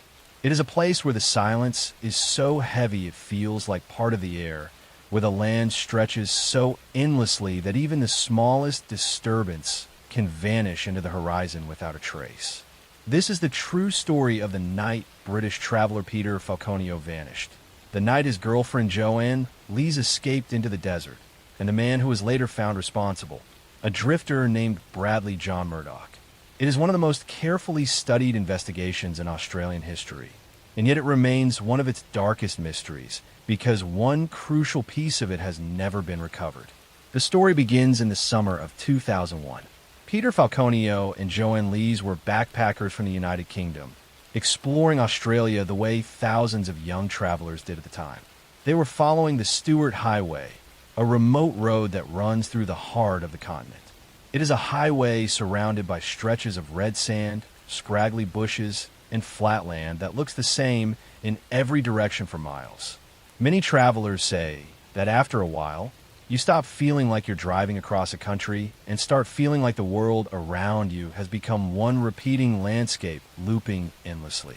On the night of July 21st, the two of them were driving their orange camper van beneath a deep outback sky. Stars in that part of Australia are brighter than anywhere else because there is no city nearby to dim them. The night was quiet, the road empty except for the occasional road train thundering past. It felt peaceful, the kind of night where nothing unusual should happen. But behind them, a white four-wheel drive vehicle trailed them for miles. It got closer, then farther, then closer again. It flashed its lights, signaling them to pull over. The driver claimed something was wrong with their exhaust pipe. What happened after that moment became the center of one of the largest investigations the Northern Territory ever conducted. In the minutes that followed, Peter stepped out of the van. Joanne heard a sudden loud noise. She never saw Peter again. She was tied and restrained by a man she had never seen before, a man she sensed was completely comfortable in the darkness around them. She eventually escaped, running into the night, stumbling through bushes and thorny scrub, cutting her hands and knees while crawling deep into the shadows. She hid there for hours, terrified, listening to footsteps and movements as the man searched with a flashlight. She remained still, breathing as quietly as she could, trying to blend into the landscape. Eventually, after what felt like an entire night, she saw headlights in the distance. A passing truck. She ran onto the road and was rescued. When police arrived, the empty land gave them nothing. Peter was gone. The attacker was gone. The white vehicle was gone. Even footprints were fading quickly in the shifting dust. The investigation launched immediately. Police combed the roadside, searched for tire tracks, interviewed every driver who had been seen in the region. But the Northern Territory is vast, and the Stewart Highway alone stretches more than 2,000 kilometers. The case quickly became international news. Back in the United Kingdom, Peter's family pleaded for information. In Australia, people argued over what might have happened. Some believed Joanne completely. Others insisted something didn't add up. The absence of a body, the lack of clear evidence, and the remoteness of the outback created countless theories. But detectives noticed something early on. The attack had been precise. It seemed like someone who knew the area intimately, someone comfortable with long roads, someone used to traveling alone at night. They began compiling a list of possible suspects. One name slowly rose to the top: Bradley John Murdoch. Murdoch was a long-haul driver, mechanic, and occasional criminal who drifted across the Northern Territory in Western Australia. He often traveled with his dogs, slept in his vehicle, and kept to himself. People who met him described him as unpredictable. Some said he had a calm, almost detached way of speaking. Others mentioned he could become angry quickly. He knew remote roads well. He knew how to navigate the bush. And he knew how easily someone could disappear in the outback without anyone noticing. Investigators began matching the timeline. Murdoch had been seen near Alice Springs days before the attack. He had been spotted driving a white four-wheel drive vehicle similar to the one Joanne described.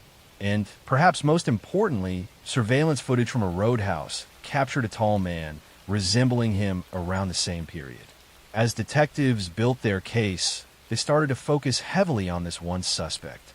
The real breakthrough came months later, when forensic teams examined Murdoch's vehicle. Inside, they found a tiny sample of Joanne's blood. It was not visible to the naked eye. It required serious forensic work to detect. But that single drop linked Murdoch directly to her. It was a critical piece of evidence in a case where almost everything else had vanished into the landscape. The DNA match changed the direction of the investigation permanently. Detectives then uncovered that Murdoch had cut his long hair shortly after the date of the disappearance. They learned he had altered his routines, avoided old acquaintances, and appeared nervous during stops on the road. Witnesses recalled strange behavior. Service station employees remembered seeing a man who looked deeply unsettled, moving mechanically, as though he were trying to avoid attention, but failing to hide his anxiety. Prosecutors built a meticulous case. They relied heavily on forensic evidence, eyewitness sightings, Murdoch's travel patterns, and the inconsistencies in his explanations. The trial lasted for weeks. The world watched. Joanne gave emotional, detailed testimony, describing the terrifying night and her desperate escape.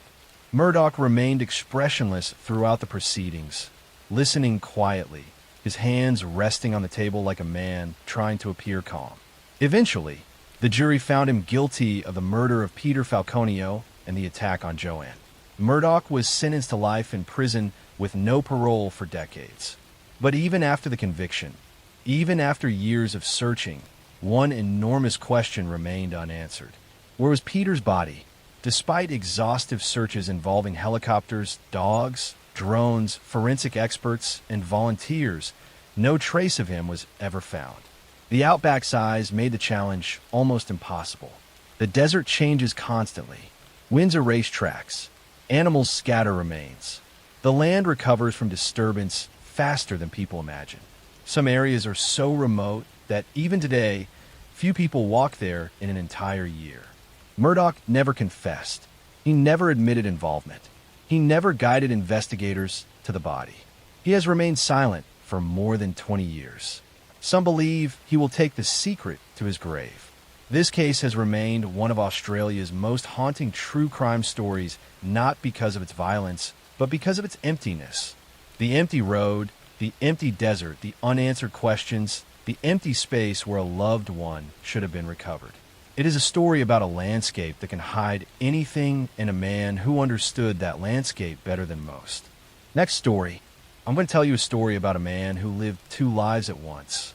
A man who blended into the suburbs so completely that not even the people closest to him sensed the growing darkness just beneath his calm exterior. It is the story of Russell Williams, a successful military officer whose steady rise through the ranks disguised a hidden obsession. For years he lived inside an ordinary routine, commanding Air Force units, shaking hands with political leaders, jogging through quiet neighborhoods, while secretly slipping out at night to feed impulses that escalated from voyeurism, to break-ins, to attacks, and eventually to two murders that shocked the entire country. It is a case that forced Canadians to rethink what danger can look like, because this danger wore a uniform, smiled politely, and went to work every morning without a single misstep. The story begins in Ontario in the early 2000s. Canada's military was rebuilding its reputation, and Williams was considered part of the new generation of disciplined, highly trained officers. He had an organized personality, a calm voice, and a rigidly controlled daily schedule. He kept his home tidy, his car spotless, and his workspace orderly. Everything about him seemed predictable and structured. People described him as the last person they would expect to be involved in anything unusual. That common assumption would later become one of the most disturbing aspects of this case. Williams lived with his wife near the small town of Tweed, a place surrounded by forests, lakes, and long rural roads. It was the sort of place where people left their doors unlocked, where neighbors waved to each other across their yards, and where quiet nights were the norm. But around 2008, odd incidents began happening. Women living alone reported break-ins where nothing was stolen except clothing. In some homes, drawers were disturbed, items were rearranged, and footprints were found near windows. Residents felt uneasy, but because no one had been harmed, the incidents were brushed aside as the work of a random prowler. But it was not random, and it was not a simple thief. It was Williams, slipping quietly through the dark, choosing homes carefully, returning again and again, feeding an obsession that kept growing stronger because nothing stopped him. As months passed, the break-ins escalated. The intruder became bolder, staying longer inside homes, returning more than once, learning the routines of the residents. At one point, Williams was breaking into homes in Tweed while maintaining full command responsibilities at the military base in Trenton, where he held one of the highest positions in the Canadian Air Force. During the day, he attended high-level briefings and supervised hundreds of personnel. At night, he prowled rural backroads, wearing dark clothing, parking his car in hidden turnouts, and walking silently across backyards. The first serious attack happened in 2009. The community was stunned. A woman survived a terrifying assault inside her own home. She described a masked intruder who seemed calm and methodical, someone who planned every step, someone who did not panic or rush. Police searched the area, set up roadblocks, and interviewed residents. Williams even joined community discussions about the case, presenting himself as a concerned neighbor. He went to work the next day as if nothing unusual had happened. But the intruder did not stop. The compulsion intensified, the break-ins became more frequent, and the stalking more precise.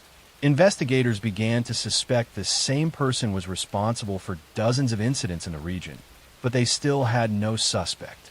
The breakthrough came only after the disappearance of a woman named Jessica Lloyd in early 2010. She lived alone in a house not far from where previous break-ins had occurred. When she vanished, police knew immediately that it was connected to the earlier pattern. This time, the suspect had left tire tracks on private property near her home. Officers measured the depth, spacing, and tread marks. A wide surveillance operation was launched along the rural roads. Every vehicle that passed was checked. Every tire pattern was compared. One night, Williams approached the checkpoint in his SUV. Officers noticed his tires matched the pattern from the crime scene almost perfectly. They did not arrest him immediately. Instead, they invited him in for questioning days later. Williams agreed, believing he could talk his way through anything. He had done it all his life. The interview began calmly. Detectives asked him routine questions. They watched his posture, his breathing, the way he avoided certain topics. They noticed something else. He was trying too hard to appear relaxed. Eventually, they asked him about his tires. They told him they had been matched. They asked him if anything would link him to the missing woman. The controlled facade he maintained for decades began to crack. Over the next hours, the truth began unraveling. Investigators started searching his home, his attic, his computer, and the storage areas he believed no one would ever see. What they uncovered shocked the nation. They found a hidden collection, carefully cataloged, representing years of break-ins. They found evidence that linked him to not just one disappearance, but multiple attacks. They found patterns showing how long the obsession had been growing. Williams had been living a double life, so well constructed that even his wife, his colleagues, and his closest friends had no idea. He eventually led police to the remote location where he had left Jessica Lloyd. It was in a barren rural area outside his town, a place he knew well from years of nighttime drives. The landscape was quiet, isolated, and undisturbed, the kind of place where a person could go unobserved for hours. His calm demeanor throughout the investigation unnerved detectives.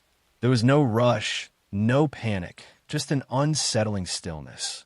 The trial never happened because Williams pleaded guilty to every charge. The courtroom listened in stunned silence as the list of crimes was read out loud. The military removed all traces of his service. His uniform was burned. His rank was stripped. His awards were destroyed. He was sentenced to life in prison, where he remains under strict monitoring because of the severity of his crimes and the possibility that he may have committed more offenses never discovered. To this day, psychologists and investigators still discuss this case because of its disturbing duality. How could someone achieve a high military career, earn trust, lead hundreds of people, and maintain such a structured public image while living a second life rooted in secrecy and obsession? The rural community around Tweed still remembers the tension of those years, the fear that lingered at night, the confusing idea that the man responsible had been standing among them the entire time, unnoticed. The story of Russell Williams remains one of Canada's darkest revelations, not only because of what he did, but because of how perfectly he hid in plain sight. It is a reminder that danger does not always look dangerous, and that even the most controlled, disciplined exterior can hide something far more complex and far more disturbing beneath the surface. Next story. I'm going to tell you a story about a man who lived behind many faces. A man who slipped through countries, borders, and identities like water moving through cracks. Someone who charmed his neighbors, smiled at shopkeepers, befriended travelers, and then, without warning, disappeared into thin air, always leaving behind the same terrible pattern. This is the story of Charles Sobridge, the man the world later called the Bikini Killer, though the truth of his crimes is far more complex and far more unsettling than any nickname could ever capture. The story begins not with his crimes, but with the strange calm of his early life. Born 1944, Charles grew up drifting between cultures and continents.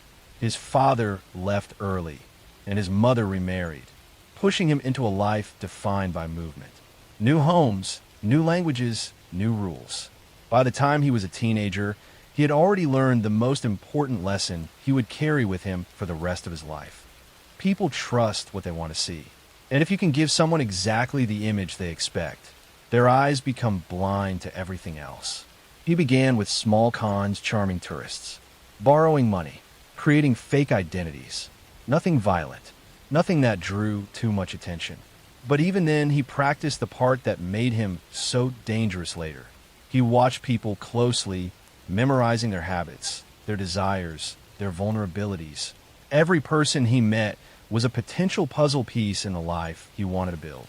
By the early 1970s, Charles was drifting along the hippie trail, a route that took young travelers across Europe and Asia. These were people who craved freedom, silence, adventure, and transformation. They traveled alone, far from home, unfamiliar with the customs and dangers of the countries they visited. Many were trusting, open, and eager to bond with strangers. Charles saw opportunity in every one of them. He created the perfect mask. He dressed well. He spoke gently. He acted knowledgeable about local culture. He offered help, directions, food, a place to stay. People gravitated toward him. He could sit in a cafe and draw a small crowd simply by telling stories. He became the kind of traveler others aspired to be. Confident, worldly, connected. And that is where the first disappearances began. Travelers who had last been seen with him simply stopped writing home. Some were found later. Some were not found at all. But at that time, no one connected the dots. The hippie trail saw many people vanish for reasons ranging from accidents to illness to deliberate escape from old lives. But Charles's pattern was different. Each disappearance happened near him. Each one occurred after he had gained trust. And each time, he left the region shortly after. In Thailand, he perfected his method. He rented apartments under false names. He assumed roles: a gem dealer, a businessman, a kind mentor to young travelers. He would drug people he met, sometimes making them sick enough to depend on him. He offered care, shelter, food, and company. Victims stayed because they believed he was the only person who understood their situation, when in reality, he was the one who caused it. One of his earliest confirmed victims was a woman from the Netherlands, a traveler who had been exploring Bangkok alone. She met Charles by chance, and people later remembered how relieved she seemed to have found a friendly face in a foreign country. After staying in his circle for a few days, she disappeared. Her body was found later in the Gulf of Thailand. Police had no leads, no witnesses, and no technology to trace transient travelers across borders. Her death went unsolved. But the strange part was that Charles told people he barely knew her. Then came another disappearance, and another. Each victim was different: Dutch, American, French, Turkish, Canadian. Young, curious, idealistic. They trusted him because he never looked dangerous. He dressed sharply. He spoke calmly. He handled crisis with steady composure. He seemed like someone you could rely on. In Nepal and India, more deaths followed. 2 victims were discovered near a tourist lodge in Kathmandu, and investigators noticed something chilling. Both had been seen with the same man, a polite stranger with rare gemstones to sell. Witnesses described his smooth voice, his unusual eyes, and the way he seemed to be everywhere without ever being noticed leaving or entering. But Nepal had no way to identify him. He was just another nameless traveler moving through the mountains. Meanwhile, in Thailand, police were slowly piecing together fragments. They found multiple passports in different names. They discovered signs of poison in victims' belongings. They tracked witness statements linking Charles and his small circle of loyal followers to missing tourists. But every time the police came close, he vanished, slipping over a border before the pieces could connect. The most unnerving part of his crimes was his ability to manipulate not only his victims, but the people around him. He built a small team, people who believed in him, admired him, and sometimes even loved him. They helped him acquire documents, transport valuables, or simply provide alibis. Some were victims who had become so dependent on him that they followed him unquestioningly.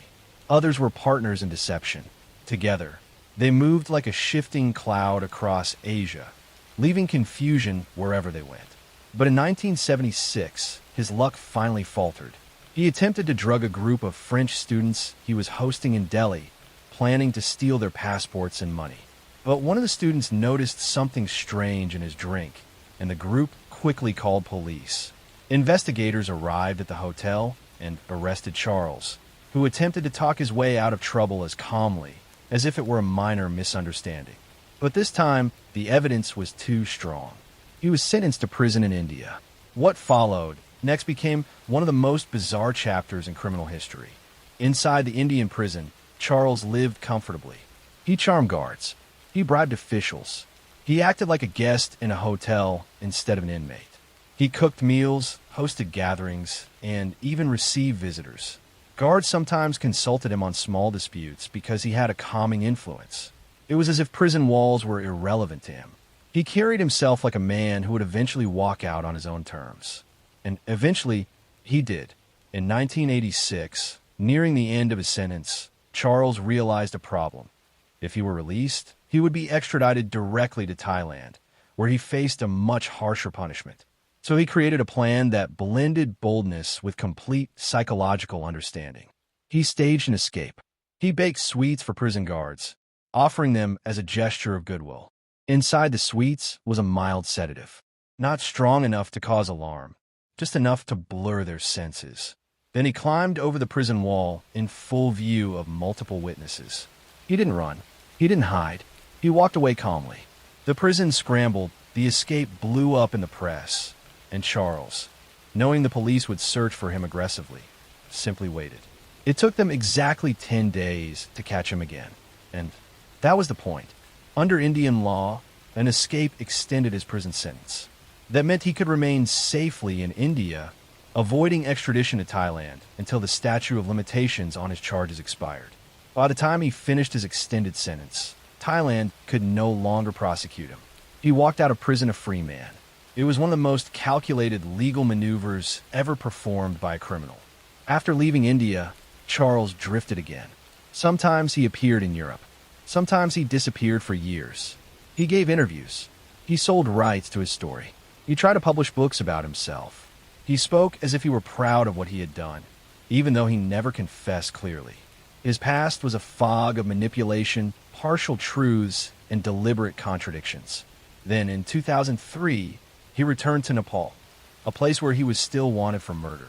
His reappearance made no sense. Some believe he wanted attention.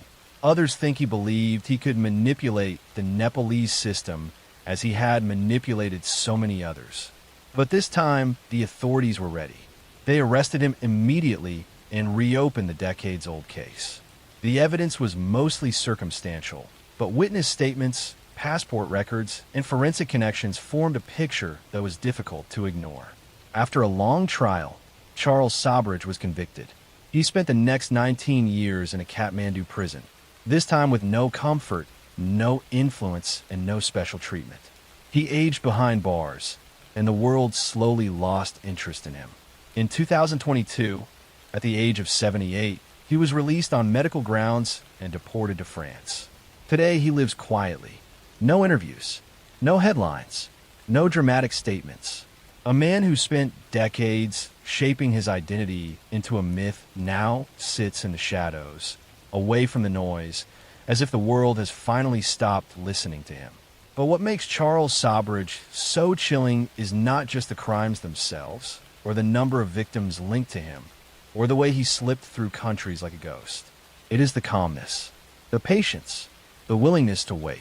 The way he convinced strangers that he was their friend, their guide, their rescuer, only to watch them disappear. He did not need violence to gain control. He needed trust, and trust was something people gave him freely. The hippie trail is gone now. The apartments he rented in Bangkok have been demolished. The lodges in Nepal have changed hands. The borders he crossed quietly now have digital systems, fingerprints, and cameras. The world is harder for someone like him to move through unseen. But the shadows of his trail still remain. Names without stories. Stories without endings. Families who never received answers. And a man who lived behind a mask for so long that it became impossible to tell where the mask ended and the real person began. His crimes spanned continents, decades, and identities, but one thing connected them all: the way he walked into people's lives as if he belonged there, and the way he left behind only silence. Today, he is an old man living out his final years. But the travelers who vanished along the hippie trail, the trails that once buzzed with music, adventure, and dreams, will never return. Their disappearances remain a cold whisper in the history of international crime. A reminder that danger does not always come with a warning.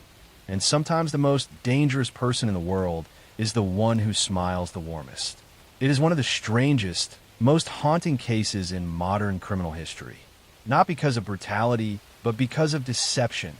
Not because of chaos, but because of calculation. And because some people can walk through the world wearing a face that looks entirely human while hiding a darkness so subtle, so patient, and so controlled that it's nearly impossible to see until it's too late. And that is the story of Charles Sobridge, the man who walked across Asia, Europe, and the world, leaving behind trails of unanswered questions, unclaimed identities, and a legacy of quiet terror that still unsettles anyone who dares to follow his path. Next story.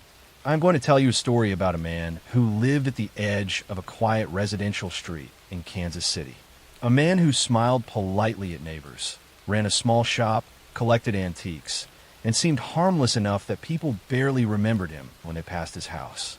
But inside that plain, forgettable home was a world built on control, obsession, and the slow unraveling of a mind that hid darkness beneath layers of routine. This is the story of Robert Berdella, one of the strangest and most disturbing criminals in American history. A man whose secret life remained hidden for years until one desperate escape revealed everything. The story begins in the late 1970s. Kansas City at that time was a city of calm neighborhoods, local diners, and people who assumed danger always came from somewhere else. Berdella blended in perfectly. He ran a booth at a local flea market, selling odd items, handmade jewelry, antiques, and things he found discarded around the city. He had a reputation for being strange but intelligent, a man with a sharp memory, a sarcastic humor, and a knack for finding rare objects. Some considered him eccentric, others simply avoided him, but no one thought of him as dangerous. Yet beneath that quiet exterior, Berdella was retreating further into isolation. His relationships failed. He withdrew from friends. He stayed indoors for long hours. His house became cluttered with boxes, books, chemicals, and personal projects only he understood. There was something off about him. Neighbors noticed, but nothing alarming enough to make them intervene. Sometimes the most dangerous thing in the world is not a loud threat, but a quiet person who slowly builds a private universe where no one else is allowed. Berdella spent much of his time watching people. He watched how they walked, talked, interacted. He watched the vulnerable, the lost, and the lonely. Kansas City in the 1980s had a growing number of young men who lived on the margins. Runaways, men who struggled with addiction, men who drifted between temporary shelters and odd jobs. Berdella knew many of them because they visited the flea market or lived in the surrounding areas. He offered them food sometimes, or small amounts of money, or the promise of jobs. He positioned himself as someone helpful, someone harmless, someone who could be trusted. And that is how the disappearances began. The first man to vanish around Berdella's orbit was a young cook from a nearby restaurant. He had been struggling financially, and Berdella offered him a place to stay. After that night, he was never seen again. His friends assumed he moved away. Runaways were common in the area, and police did not have the resources to track every missing adult. Berdella said nothing. He simply continued his life, vendor by day, collector by night, predator in the shadows. Over the next several years, more young men disappeared. Some had been last seen talking to Burdella. Others were known to have visited his house. But each case looked like another transient leaving town. These were men with complicated lives, unstable backgrounds, no fixed routines. Families looked for them, but without proof of foul play, the cases dissolved into silence.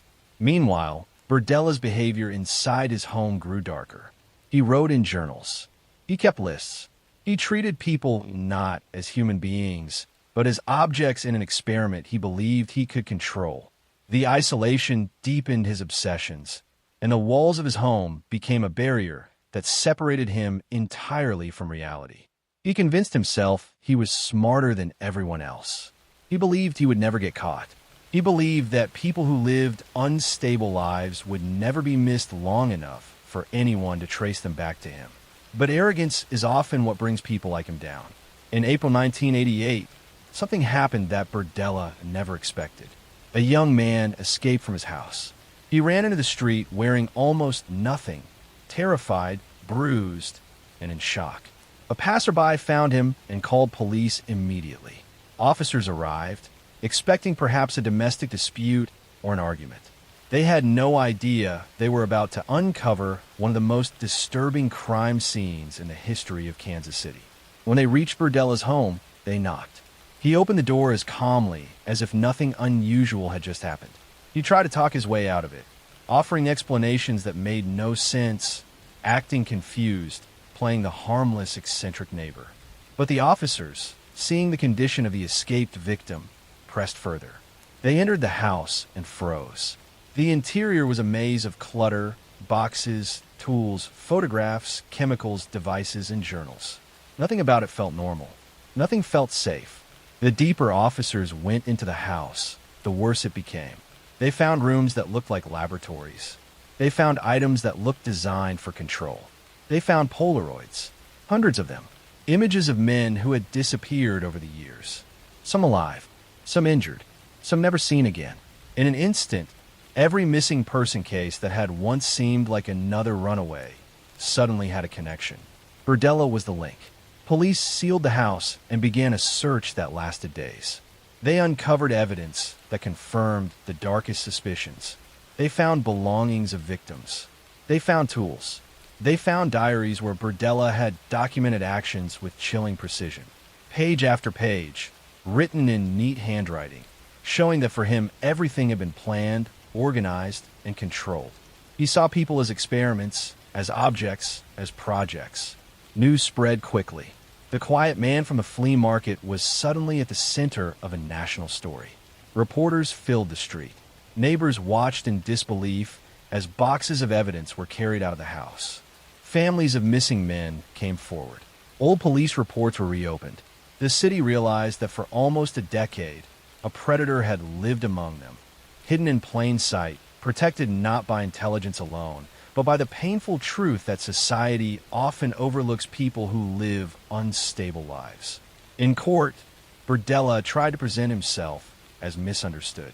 He claimed that some victims participated willingly. He claimed the missing men had chosen their fate, but the evidence showed otherwise. His journals showed otherwise. The photographs showed otherwise. And the survivors who had fallen into his orbit described a man who switched between calm friendliness and cold detachment with no warning. The trial ended with a life sentence. Then another, and another. He would never walk free again. In prison, Burdella remained an enigma. He cooperated with some investigators, but never expressed genuine remorse. He talked about his crimes as if they were academic studies, as if removing emotion made the truth easier to control. He filled his time reading, writing, and avoiding other inmates who despised him. He seemed to understand that outside his home, without control, he was powerless. In 1992, 4 years after his arrest, Burdella died of a heart attack in prison. Some believed it was natural. Others suspected inmates or guards played a role, though no evidence ever proved it.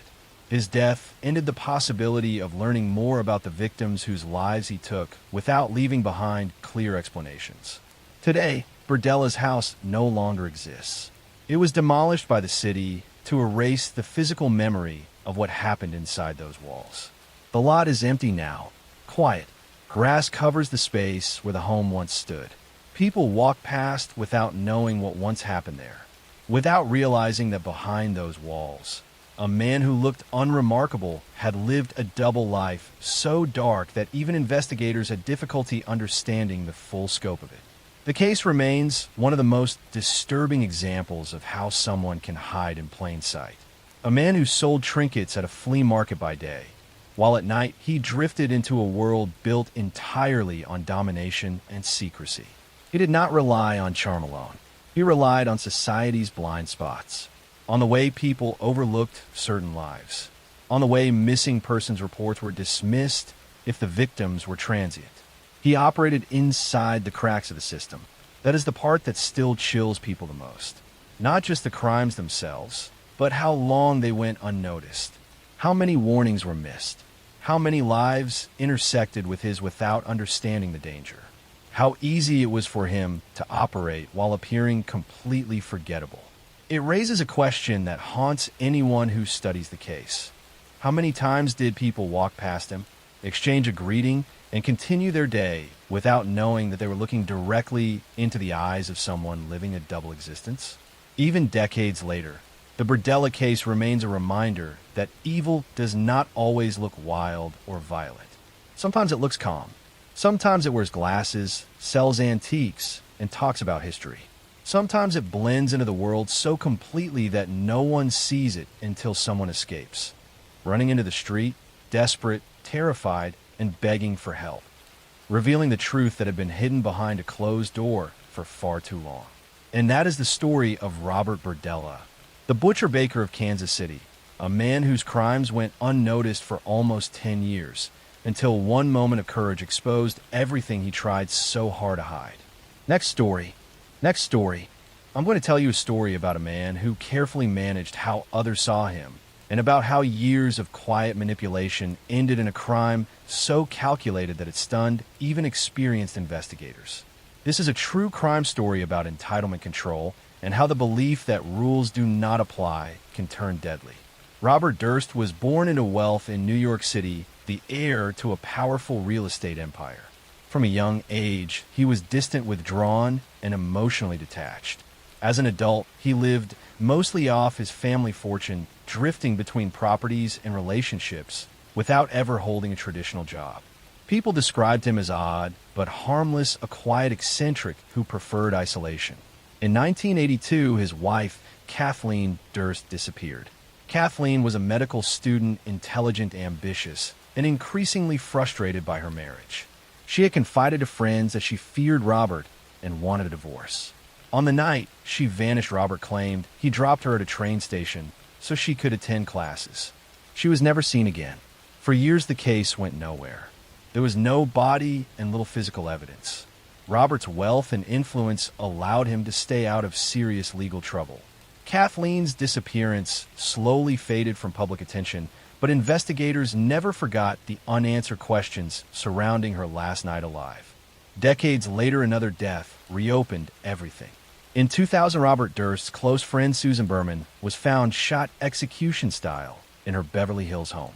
Susan had been a confidant during Kathleen's disappearance and had reportedly helped Robert cover up details. Her death occurred just as police were reopening the cold case of Kathleen Durst. This time, suspicion focused directly on Robert. Instead of staying hidden, Robert did something unexpected. He went on the run and adopted a disguise, living as a mute woman under a false name in Galveston, Texas. He lived quietly in a small apartment, paid cash, and avoided attention. But even there, his sense of invincibility would fail him. In 2001, his neighbor Morris Black disappeared. Soon after, Robert was arrested after police found Black's dismembered body parts floating in the bay. Robert admitted to killing Black, but claimed self-defense, saying the shooting was accidental and that panic led him to dismember the body. Astonishingly, a jury acquitted him of murder, though he served time for evidence tampering. Despite the acquittal, investigators continued building their case. In 2015, a documentary series brought renewed public focus to Robert Durst. During filming, he agreed to interviews, believing he could control the narrative. But during one off-camera moment, his microphone remained on and he muttered words that would become infamous, acknowledging guilt in chillingly casual language. Soon after, Robert was arrested for the murder of Susan Berman. At trial, prosecutors laid out decades of evidence showing a pattern of control, intimidation, and silence. They argued that Susan was killed to prevent her from speaking to police about Kathleen's disappearance. Testimony revealed Robert's cold demeanor, his lack of remorse, and his belief that consequences did not apply to him. In 2021, Robert Durst was found guilty of first-degree murder. He was sentenced to life in prison without the possibility of parole. Though Kathleen Durst's body was never found, the conviction of Susan Berman's murder finally brought accountability. Robert Durst died in prison in 2022. This case is unsettling because it unfolded over decades and across multiple lives. It shows how power, money, and patience can delay justice but not eliminate it.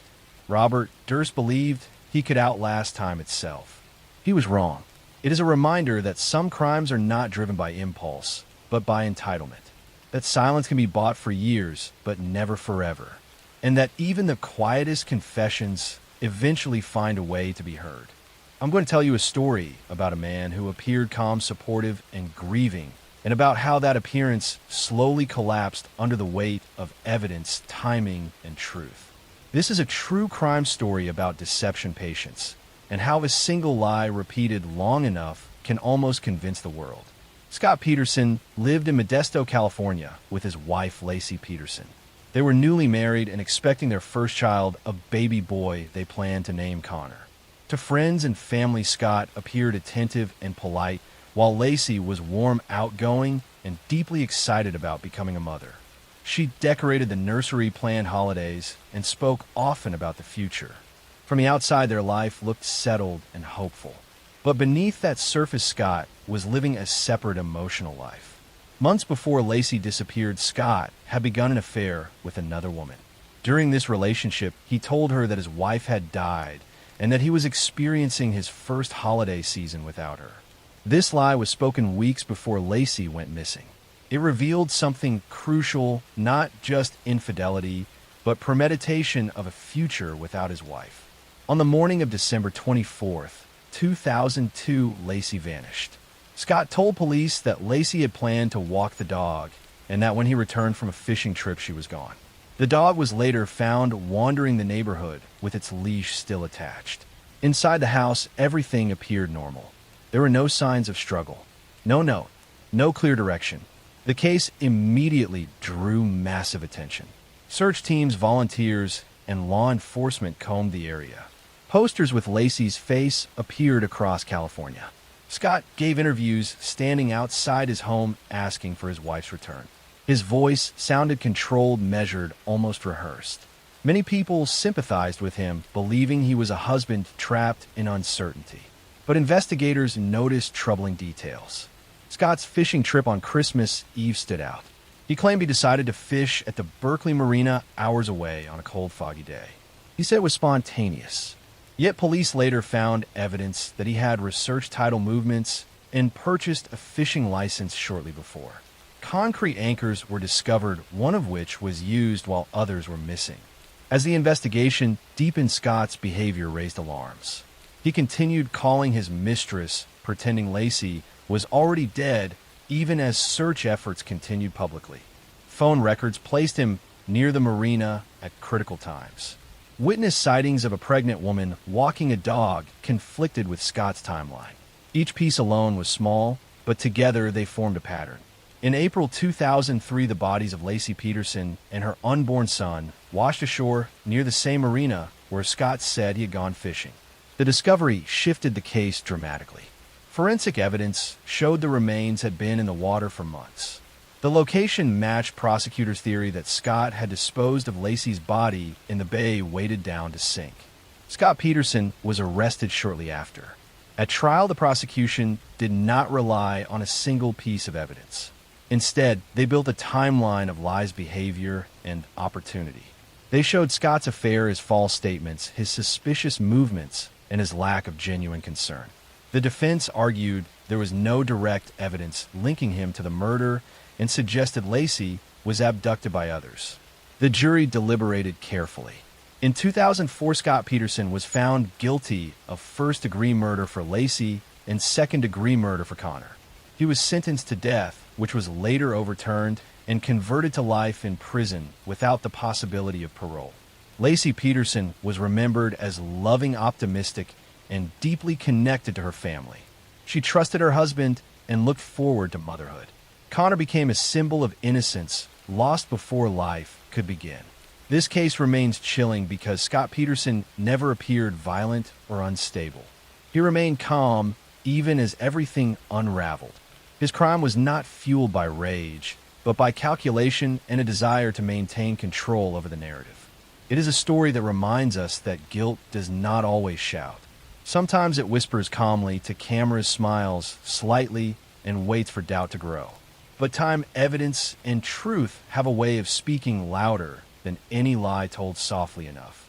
I'm going to tell you a story about 3 Boy Scouts who went on a camping trip in the Oklahoma wilderness, about a night of unimaginable horror, and about a case that has haunted investigators and families for over 40 years with questions that may never be fully answered. In June 1977, 3 young girls were excited to attend Camp Scott, a Girl Scout camp located in the hills near Locust Grove, Oklahoma. 8-year-old Lori Lee Farmer, 9-year-old Michelle Heather Guza, and 10-year-old Doris Denise Milner had just arrived at the camp for what was supposed to be a fun summer experience. They were assigned to tent number 8 in the Kiowa unit, one of the most remote areas of the camp. On the night of June 12, 1977, the girls settled into their sleeping bags in tent 8 along with other campers throughout the camp. The counselors made their rounds, checking on the girls before heading to their own tents. Everything seemed normal and peaceful as the camp settled down for the night. But sometime during the dark hours, something terrible happened. The next morning, on June 13th, a camp counselor walking to the showers made a horrifying discovery. She found the bodies of Lori, Michelle, and Doris along a trail leading to the showers. All 3 girls had been attacked and taken from their tent during the night. They had been assaulted and beaten. The scene was brutal and shocking, especially in the context of what was supposed to be a safe summer camp environment.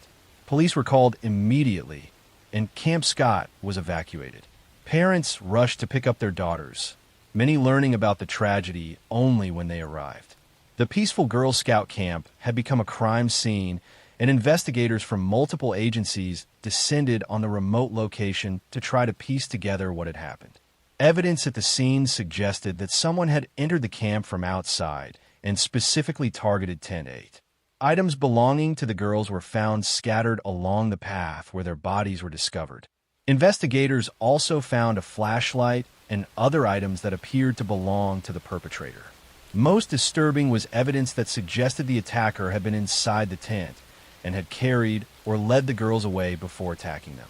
Police quickly focused their investigation on a local man named Gene Leroy Hart. Hart was a Cherokee man who had escaped from prison years earlier, where he had been serving time for previous violent crimes. He was familiar with the area around Camp Scott and had been living as a fugitive in the woods. Witnesses reported seeing a suspicious man near the camp in the days before the attacks, and the description matched Hart. Hart was a known criminal with a history of violence. He had been convicted of kidnapping and assaulting 2 pregnant women in 1966 and had escaped from prison in 1973. He had been on the run for years, and many people believed he had been hiding in the caves and wilderness around the Camp Scott area. The theory was that he had come across the camp and decided to attack. After an intensive manhunt, Gene Leroy Hart was captured in April 1978, nearly a year after the attacks. He was arrested at a residence where he had been hiding and was charged with 3 counts of first-degree ending of life. The community was relieved that a suspect was in custody, but the legal battle was just beginning. Hart's trial took place in 1979 and became one of the most watched trials in Oklahoma history. The prosecution presented evidence, including hair samples found at the scene that appeared to match Hart, items found near the crime scene that were linked to him, and testimony about his presence in the area. They argued that Hart's history of violence and his familiarity with the wilderness made him the obvious perpetrator. The defense, however, challenged the evidence. They brought in their own experts who questioned the hair analysis and suggested that the evidence had been contaminated or mishandled. They argued that Hart had been unfairly targeted because of his criminal record and that the physical evidence wasn't strong enough to prove beyond reasonable doubt that he was responsible. In March 1979, after lengthy deliberations, the jury found Jean Leroy Hart not guilty on all charges. The verdict shocked many people, especially the families of the victims who believed Hart was responsible. The acquittal meant that legally, the case remained unsolved and no one had been held accountable for the deaths of Lori, Michelle, and Doris. Just 2 months after his acquittal, in June 1979, Jean Leroy Hart died of a heart attack while exercising in prison where he was serving time for his previous convictions. His death meant he could never be tried again if new evidence emerged, and it left many questions forever unanswered. In 2008, authorities decided to use modern DNA technology to re-examine evidence from the case. DNA samples from the crime scene were compared to DNA from Jean Leroy Hart and his relatives. The results were inconclusive, but suggested that Hart could not be definitively ruled out as a contributor to some of the evidence. However, the testing also couldn't definitively prove he was responsible. In 2022, further DNA testing was conducted using even more advanced technology.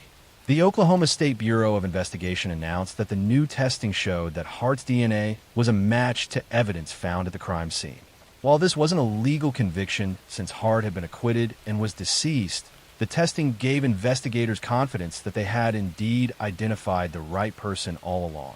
For the families of Lori Farmer, Michelle Guzza, and Doris Milner, the DNA results brought some measure of closure, though it couldn't undo decades of pain and uncertainty.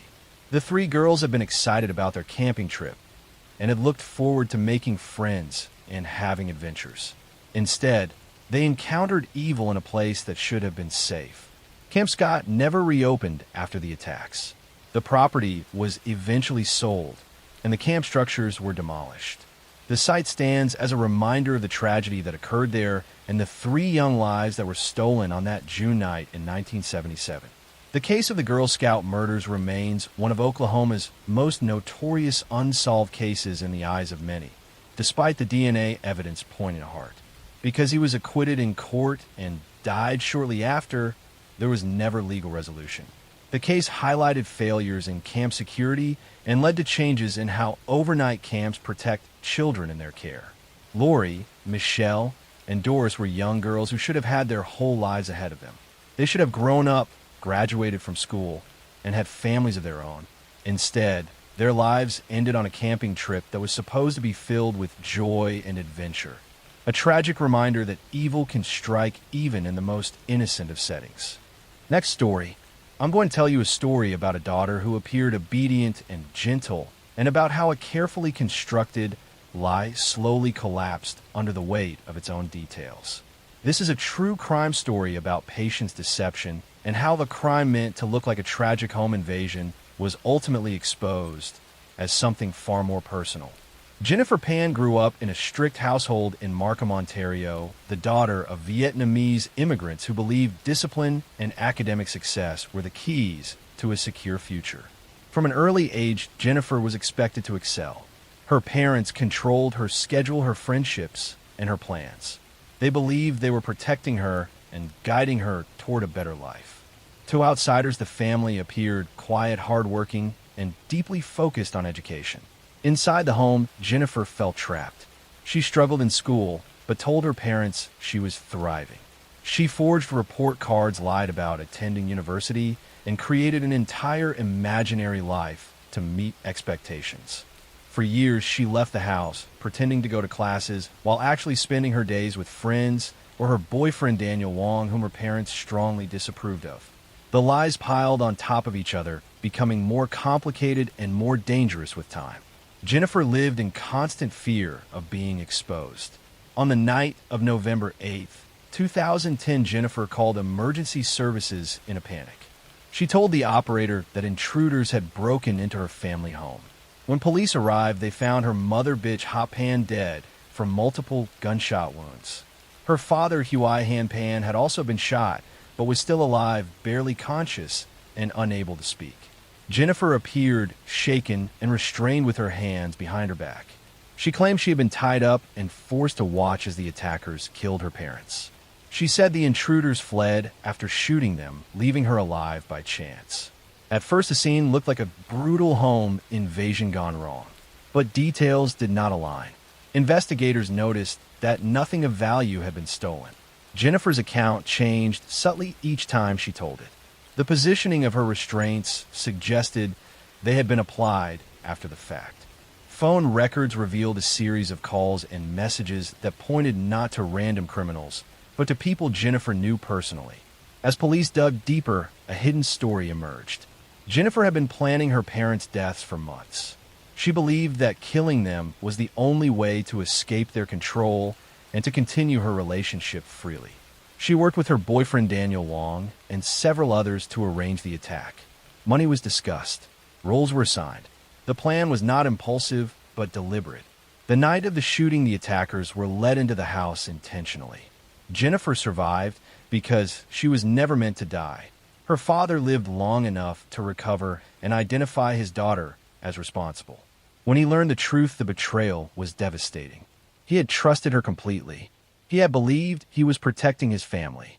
Instead, he was forced to confront the reality that his own child had orchestrated the destruction of their home. Jennifer Pan was arrested and charged with first-degree murder and attempted murder. During the trial, prosecutors laid out the evidence step by step, showing how the lies began with school grades and escalated into homicide. Recordings of Jennifer speaking casually about the plan were played in court. The jury listened as the image of a terrified victim dissolved into that of a calculating planner. In December 2014, Jennifer Pan was found guilty and sentenced to life in prison with no chance of parole for 25 years. Her accomplices received similar sentences. The court concluded that this was not a crime of desperation in the moment, but a sustained effort to erase obstacles rather than confront them. The case remains chilling because it unfolded quietly over years. No sudden violence, no public breakdown. Just deception layered so deeply that murder began to feel like a solution. Jennifer Pan did not act in anger that night. She acted with resolve. This story is a reminder that control, secrecy, and fear can distort judgment beyond recognition. It shows how small lies, when left unchecked, can grow into irreversible acts. And it reveals how crimes meant to free someone from pressure often end by creating a prison far more permanent. Next story. I'm going to tell you a story about how someone can live inside a family for years, share meals, exchange smiles, and still be quietly preparing an ending that only benefits them.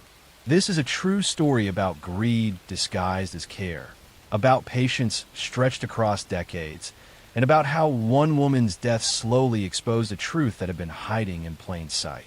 Stacy Castor lived in upstate New York and appeared to have endured more tragedy than most people experience in a lifetime.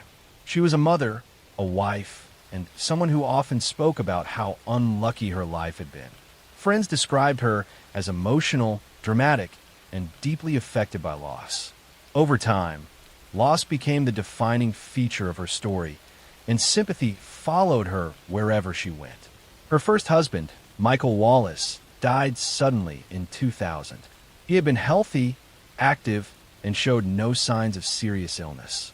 One day, he complained of stomach pain. Soon after, he collapsed and died. Doctors initially believed the cause was a heart attack. Stacy was devastated, or at least she appeared to be. She spoke about grief, about shock, about how quickly everything had changed. No one questioned her version of events. A few years later, Stacy remarried. Her second husband, David Castor, was a quiet, dependable man who worked as a state investigator. He trusted Stacy. He believed in stability and routine. Their life together was not dramatic, but it was consistent. To outsiders, it looked like Stacy had finally found peace after tragedy. Then David began feeling sick. The symptoms were unsettlingly familiar. Severe stomach pain, weakness, confusion.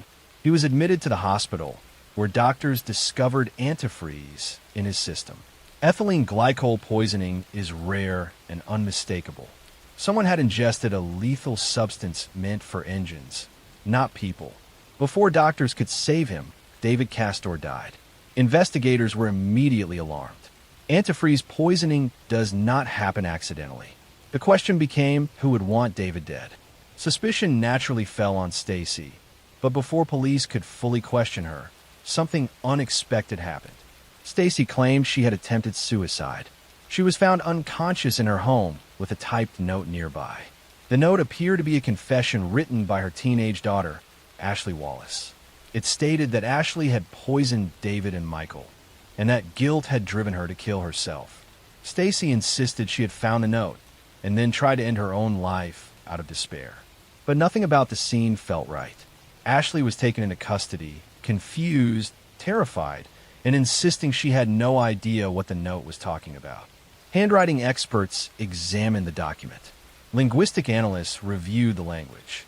It was written in adult phrasing, structured carefully, and bore none of the emotional chaos expected from a teenage confession. Investigators began pulling threads. They looked back at Michael Wallace's death years earlier. His body was exhumed. Toxicology tests revealed ethylene glycol in his system as well. The same poison, the same pattern, the same sudden illness. What had once been written off as a heart attack was now unmistakably murder. The focus returned fully to Stacy Castor. Financial records revealed that she had taken out life insurance policies on both husbands shortly before their deaths. In both cases, she was the primary beneficiary. After each death, she received substantial payouts. The timing was precise. The pattern was undeniable. Investigators reconstructed Stacy's movements and behavior. They discovered she had searched online for antifreeze poisoning. She had purchased the substance. She had access to her husband's drinks and medications. She had opportunity, motive, and a chilling level of patience. Most disturbing of all was her attempt to frame her own daughter. Ashley testified about her relationship with her mother. She described emotional manipulation, control, and fear. She explained how Stacy had tried to convince her she was responsible, how she had been pressured into doubting her own memory. The psychological cruelty added a new dimension to the case.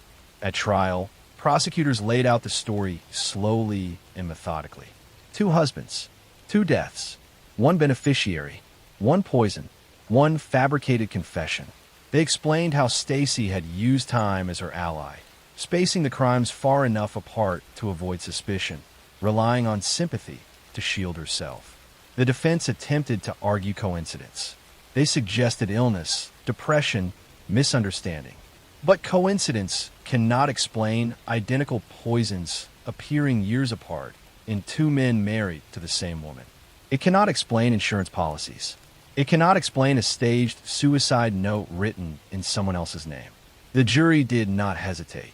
In 2009, Stacy Castor was convicted of second-degree murder for the death of David Castor and attempted murder for trying to kill her daughter by poisoning and framing her. She was sentenced to 25 years to life in prison. Stacy died in prison in 2016, serving only a portion of her sentence. For Ashley Wallace, survival meant rebuilding a life after learning that the person meant to protect her had tried to destroy her. For investigators, the case became a reminder that not all killers act quickly or violently. Some wait, some plan, some smile while they poison slowly. This story is chilling because of how ordinary it looked from the outside. A woman who lost 2 husbands, a family marked by misfortune, a grieving mother. It took years for anyone to question whether the tragedy was random or manufactured. Stacy Castor did not kill in anger or panic. She killed with patience, calculation, and a willingness to sacrifice anyone, even her own child, to protect herself. That is what lingers. The understanding that danger does not always arrive suddenly. Sometimes it arrives quietly, disguised as grief, and stays just long enough to destroy everything around it. Next story. At 2:17 in the morning, a man stood alone in his kitchen, staring at a calendar on the wall, realizing that by sunrise, his entire life would either collapse or be erased forever. What he decided in that silence would leave an entire town questioning how they had missed what was happening right in front of them. Matthew Hoffman lived in Ohio, drifting between jobs, housing, and identities. He was intelligent, articulate, and deeply unstable, though few people saw it clearly at the time. He admired environmentalism, survivalism, and isolation. He spoke often about living off the land, about rejecting modern society, about disappearing from a world he believed was corrupt. But beneath those ideas was something darker and far more dangerous. Hoffman had no stable home. He slept in abandoned houses, storage units, and makeshift shelters hidden in wooded areas. He was known to trespass, breaking into vacant homes and occupying them silently, sometimes for weeks at a time. He left almost no trace. He learned how to exist without being noticed. In November 2010, he became fixated on a woman named Tina Herman. Tina lived with her two teenage children, Sarah and Cody, in a modest home in Mount Vernon, Ohio. She was a single mother, practical, focused, and protective of her family. She worked hard, paid her bills, and stayed close to her children. Their life was ordinary, structured around school, work, and home. Matthew Hoffman knew Tina through limited contact. There was no relationship, no conflict, only his internal obsession, growing quietly and unchecked. On the evening of November 10th, Hoffman entered Tina's home. There was no forced entry that anyone noticed at first. What happened inside unfolded quickly. Tina was killed almost immediately. Her children were restrained and taken from the house alive. Hoffman loaded them into his vehicle and drove away into the darkness, leaving no immediate signs of where he had gone. The next day, when Tina did not show up for work and her children did not arrive at school, concern spread quickly. Police entered the home and discovered blood evidence that made it clear this was not a disappearance. It was something far worse. Search efforts began immediately. As investigators worked the case, they uncovered Hoffman's background, his history of trespassing, his obsession with isolation, his ability to vanish into wooded areas. They realized they were not dealing with someone who would stay visible. Meanwhile, Hoffman had taken the children to a wooded area miles away. There, hidden beneath brush and leaves, was a makeshift underground bunker he had constructed over time. It was narrow, dark, and nearly invisible from above. He placed the children inside, covering the opening carefully to block sound, light, and heat signatures. Sarah and Cody were alive, but trapped. Back at the crime scene, police found a note written by Hoffman. The contents were incoherent, ideological, and threatening. It confirmed what investigators feared. This was premeditated. This was controlled. And this was not over. Police launched a massive search, focusing on wooded areas, abandoned properties, and locations connected to Hoffman's past. Helicopters scanned forests. Ground teams moved slowly through difficult terrain.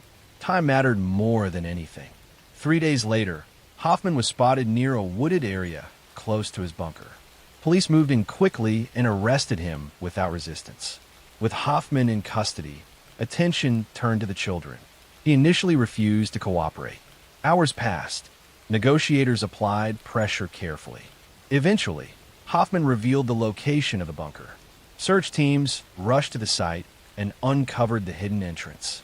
Sarah and Cody were found alive. They were dehydrated, frightened, and traumatized, but they survived.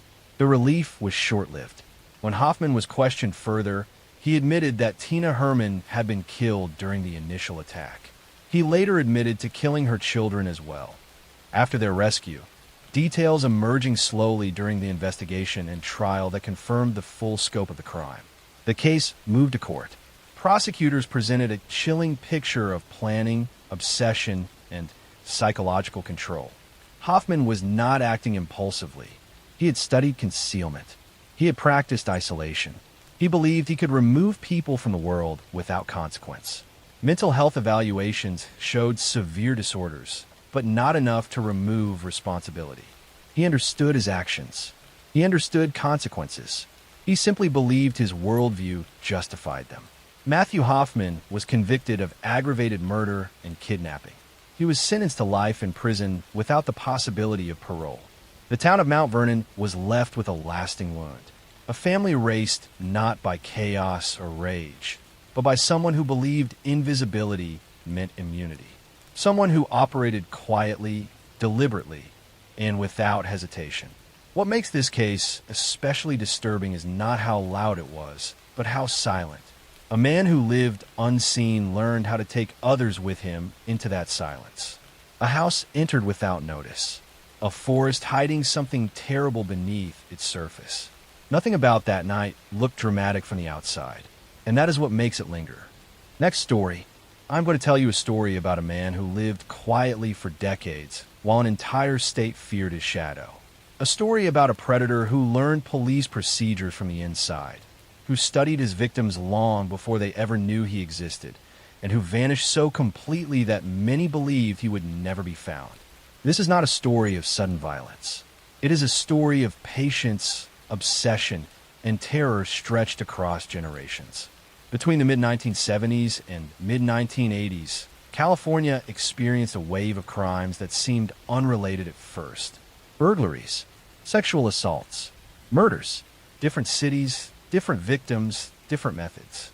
Law enforcement treated them as separate cases, unaware they were all connected by one man. He would later be known by many names: the Visalia ransacker, the East Area rapist, the original Night Stalker. Today, he is known as the Golden State Killer. Joseph James DeAngelo was born in 1945 and grew up in a violent household. As a child, he witnessed abuse, humiliation, and powerlessness, experiences that later shaped his need for control. By adulthood, he appeared ordinary. He served in the Navy during the Vietnam era. He studied criminal justice. He became a police officer in California. He learned how investigations worked, how evidence was collected, how officers thought. This knowledge would become one of his most powerful weapons. In the early 1970s, burglaries began occurring in Visalia, California. The homes were ransacked with strange precision. Items were moved, not stolen. Women's underwear was disturbed. Small clues suggested someone was inside these homes for reasons beyond theft. When a man was later shot and killed during one of these incidents, the crimes escalated beyond property violations. Still, the offender slipped away. By 1976, the attacks had transformed into something far more terrifying. In the Sacramento area, a series of nighttime home invasions began. Women were assaulted while their partners were restrained nearby. The attacker wore a mask. He whispered. He threatened. He stacked dishes on the backs of male victims, telling them he would kill everyone if he heard the plates move.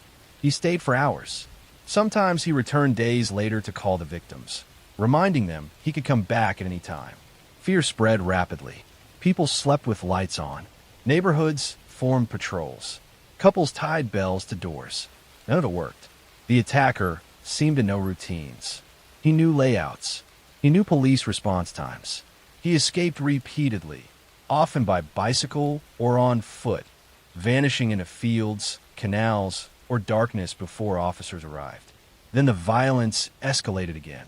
In Southern California, couples began turning up dead in their homes. The murders were brutal and intimate. Bludgeoning, stabbing, sexual assault. The crimes were spaced out, sometimes years apart, making connections difficult. Eventually, investigators realized the earlier rapes and later murders were connected. The same man had evolved. Then suddenly the crimes stopped. For decades, the Golden State Killer disappeared. He married. He had children. He worked as a mechanic. He attended family gatherings. He lived quietly in a suburb. His neighbors described him as grumpy, reserved, unremarkable. No one suspected that the man arguing over noise complaints had once terrorized an entire state. The case went cold. Victims aged. Evidence sat in storage. Detectives retired. Many believed the killer was dead. But science changed everything. In the 2010s, investigators revisited old DNA evidence using a new approach. Instead of matching DNA to criminals, they uploaded it to a public genealogy database. They began building family trees. Slowly, patiently, they narrowed it down.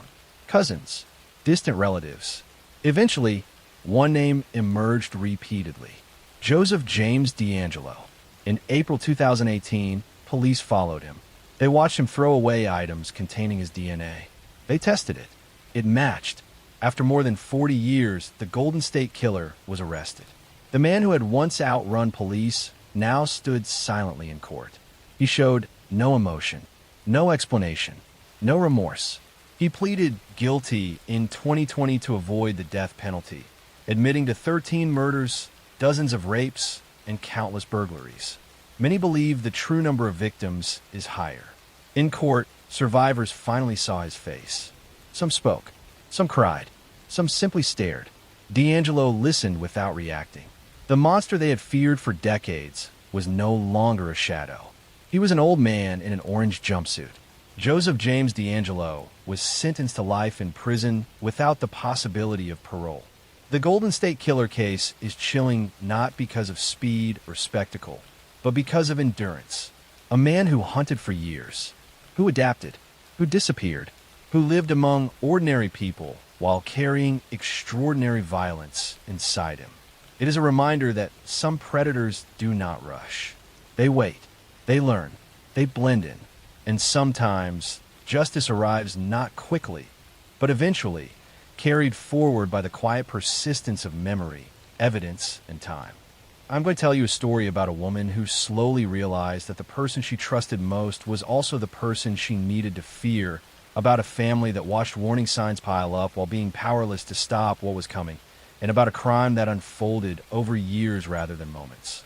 This is a story about control that tightened quietly, about isolation disguised as love, and about a disappearance that ended in one of the most devastating conclusions imaginable. This is the true story of Chris Watts and the murder of his family. In the quiet suburbs of Frederick, Colorado, life moved at an even, predictable pace. Rows of similar houses lined clean streets. Neighbors waved politely but kept to themselves. Chris Watts lived there with his wife Sean Ann and their two daughters, Bella and Celeste. From the outside, the family looked ordinary and even aspirational. Sean Ann was active on social media, sharing moments from their lives, posting about motherhood, work, and family routines. Chris appeared calm, reserved, and dependable, a man who rarely raised his voice and avoided conflict. Inside the home, however, cracks were forming. Sean Ann was strong-willed, outspoken, and deeply invested in her family. Chris was emotionally withdrawn and increasingly distant. Over time, Chris began detaching quietly. He stopped engaging. He avoided conversations. He responded with silence rather than argument. Friends noticed that Sean Ann was anxious, trying desperately to hold things together, sensing something was wrong, but unable to identify exactly what it was. What Sean Ann did not know was that Chris was living a separate emotional life. He had begun an affair with a co-worker named Nicole Kessinger. With her, he presented himself as a man starting over, someone unburdened by family responsibilities. He spoke about wanting freedom, about feeling trapped, about imagining a different life. The relationship intensified quickly. Chris began to view his family not as people, but as obstacles. In August 2018, Shannon traveled to Arizona for a work trip. She was pregnant with their third child. While she was gone, Chris continued seeing Nicole, reinforcing the fantasy of a life without his family. When Shannon returned home late on the night of August 12th, something inside Chris had already shifted beyond return. What happened in the early hours of August 13th would dismantle the illusion of normalcy forever. That morning, Chris Watts reported his wife and daughters missing. He claimed Sean Ann had taken the children and left after an emotional conversation. He appeared calm when police arrived. He stood on his front lawn, speaking softly, asking for their return. But his demeanor felt wrong. There was no urgency, no panic, just stillness.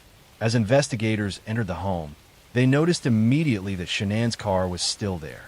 Her purse was inside. Her phone was found between couch cushions. Her medication was untouched.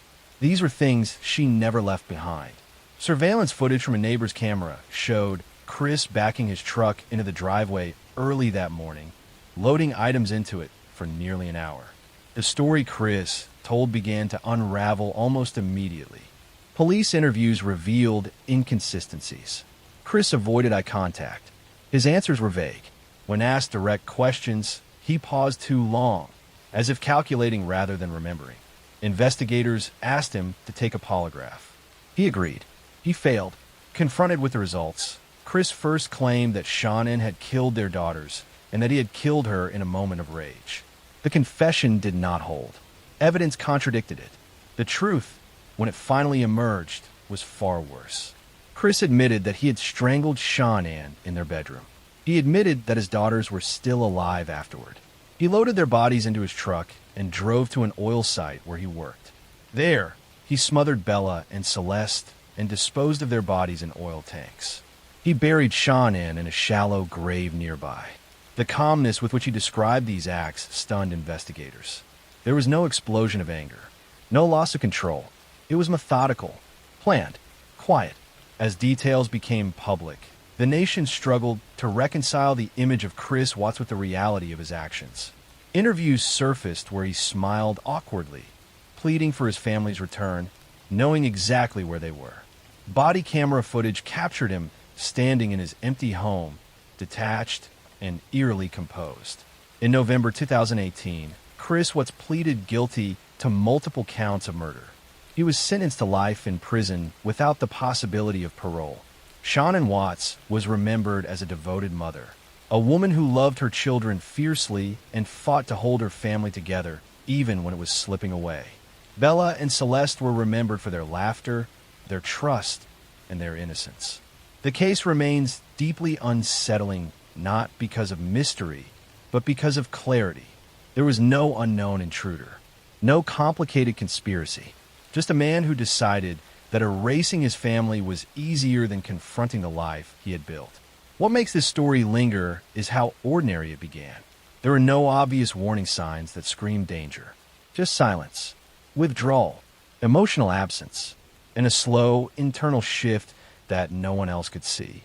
It is a reminder that some of the most devastating crimes are not driven by chaos, but by quiet decisions made long before the final act. Decisions that unfold behind closed doors, hidden beneath routine, until the damage is irreversible. And when the truth finally arrives, it does not come with drama. It comes with emptiness, a house that will never feel full again, and a question that has no answer. How did something so ordinary end in something so final? I'm going to tell you a story about a woman who disappeared in a place designed for safety, about a man who understood systems better than people, and about a crime that unfolded quietly inside institutions meant to protect the vulnerable. This is a story about trust misplaced, about authority abused, and about how evil can operate for years behind locked doors without ever raising suspicion. This is the true story of Larry Nassar. For decades, Larry Nassar lived a life that appeared disciplined, respectable, and devoted to helping others. He was a doctor, a husband, and a father. He worked with elite athletes, young gymnasts whose lives revolve around training, pain tolerance, and trust in authority. Parents saw him as a guardian of their children's health. Coaches relied on him. Institutions elevated him. No one imagined that behind closed doors, that trust was being systematically violated. Larry Nassar began working with gymnasts while they were still children. Many were barely teenagers when they first encountered him.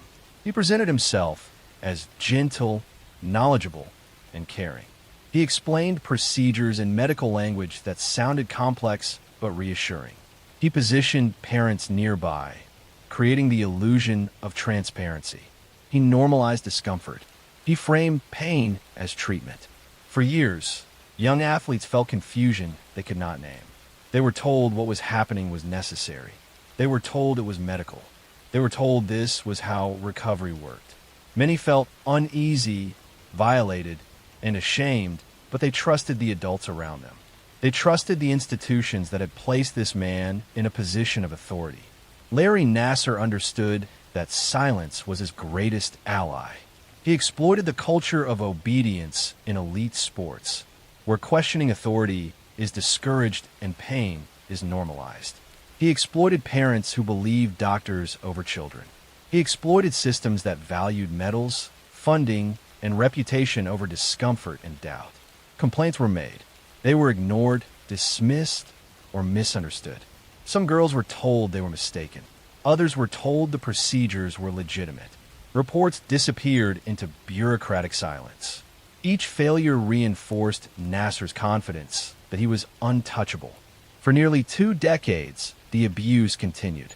It was not until 2016 that the truth finally began to break through. A group of survivors came forward publicly describing experiences that were strikingly similar. The details matched. The language matched. The patterns were undeniable.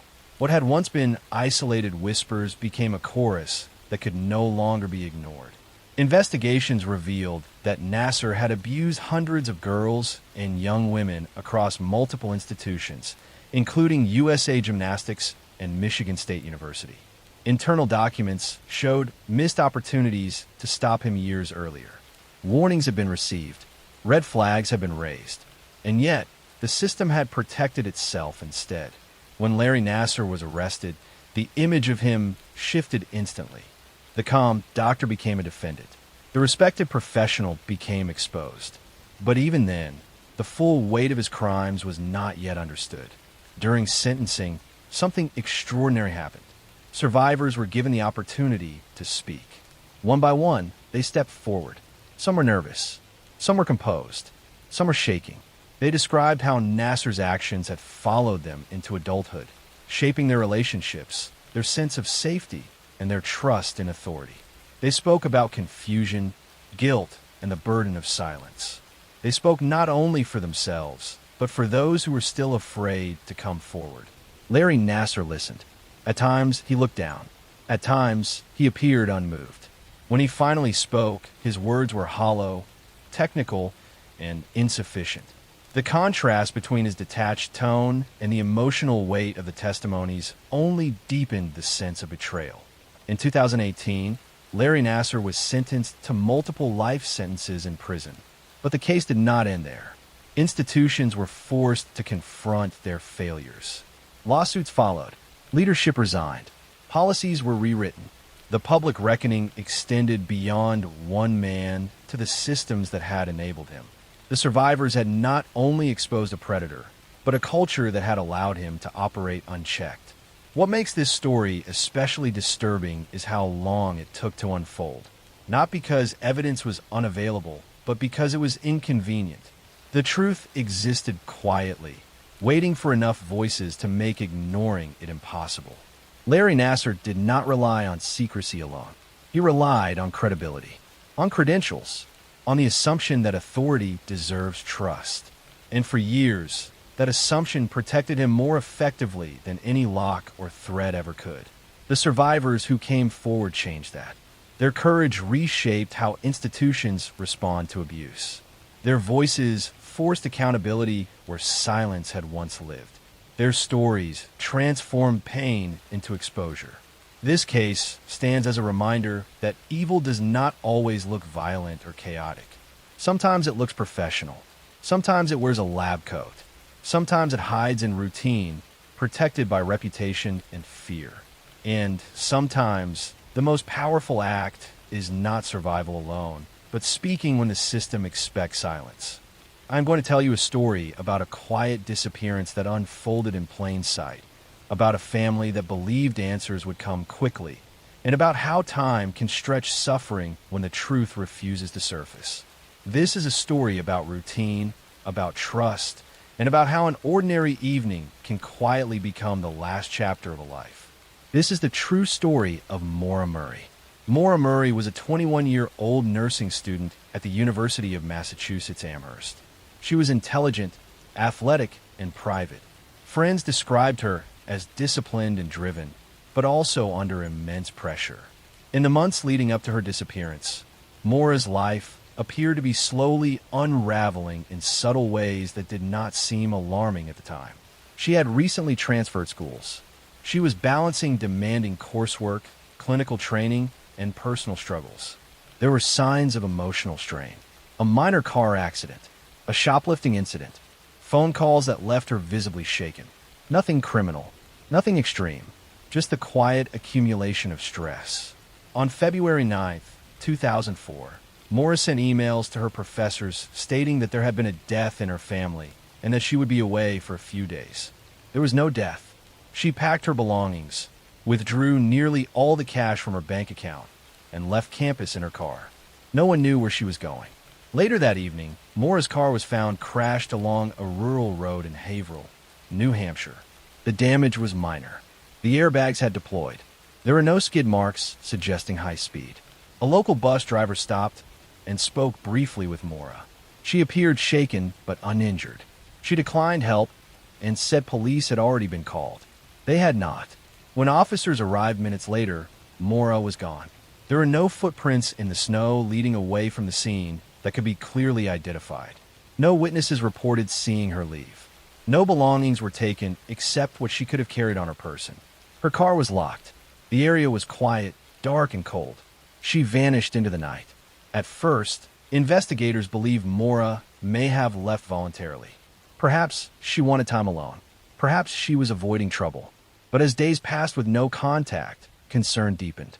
Mora had never disappeared before. She had strong ties to her family. She did not pack enough supplies to vanish long term. Search teams combed the surrounding woods. Helicopters scanned the area. Dogs tracked scents that abruptly ended. There was no sign of Mora anywhere near the crash site. Her family refused to give up. Mora's father, Fred Murray, became the driving force behind the search. He returned to the area repeatedly, organizing searches, speaking to the media, and pressing law enforcement for answers. Each year that passed only sharpened his determination. Theories multiplied.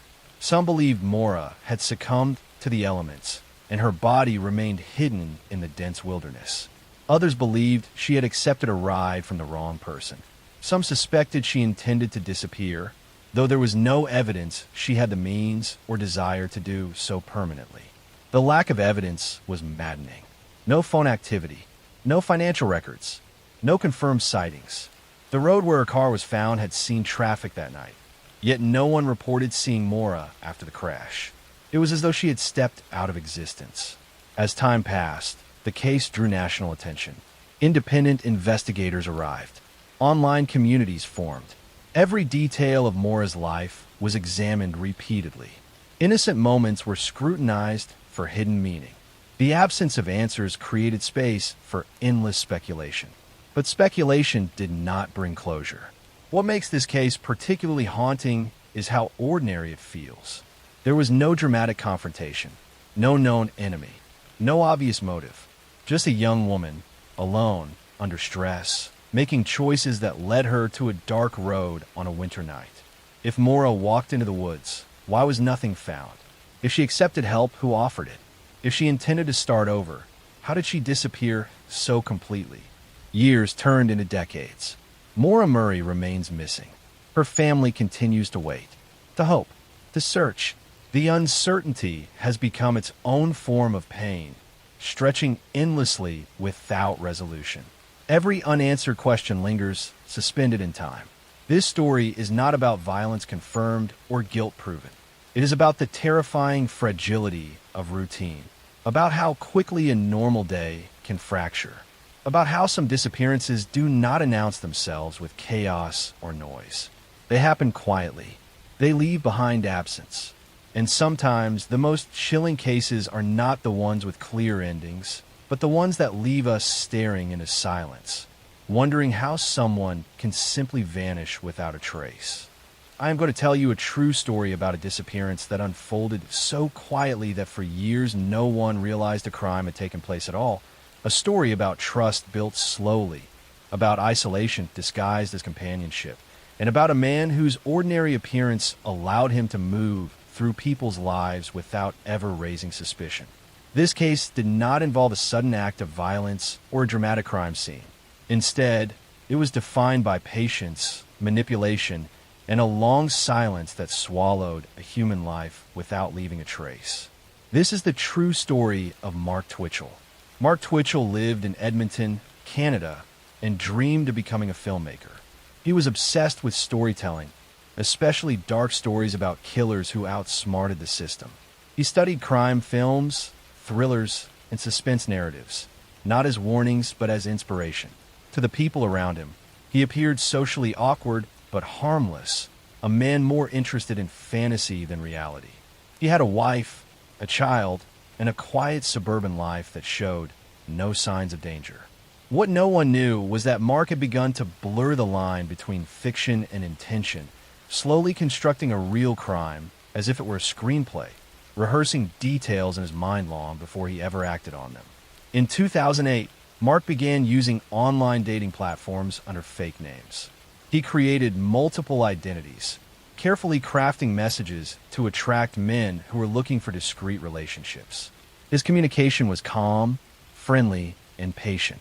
He did not rush. He allowed trust to develop naturally. Eventually, one man named John Brian Altinger responded. John was a quiet man in his 30s who had recently moved to Edmonton and was still building his social circle. He had no reason to suspect that the person he was speaking with online was anything other than what he appeared to be. Mark arranged a meeting, instructing John to come to his garage late at night. The garage had been secretly transformed into a controlled space. Plastic sheeting covered surfaces. Tools had been prepared. The location was isolated enough that no one would hear anything unusual. When John arrived, he walked into a space that had already been designed for his disappearance. What happened inside that garage was violent and final. John was killed shortly after arriving. His body was dismembered and later disposed of in a landfill, scattered among thousands of tons of waste, making recovery nearly impossible. For weeks, no one knew John was dead. His absence did not immediately raise alarms. He lived alone. He had limited close contacts.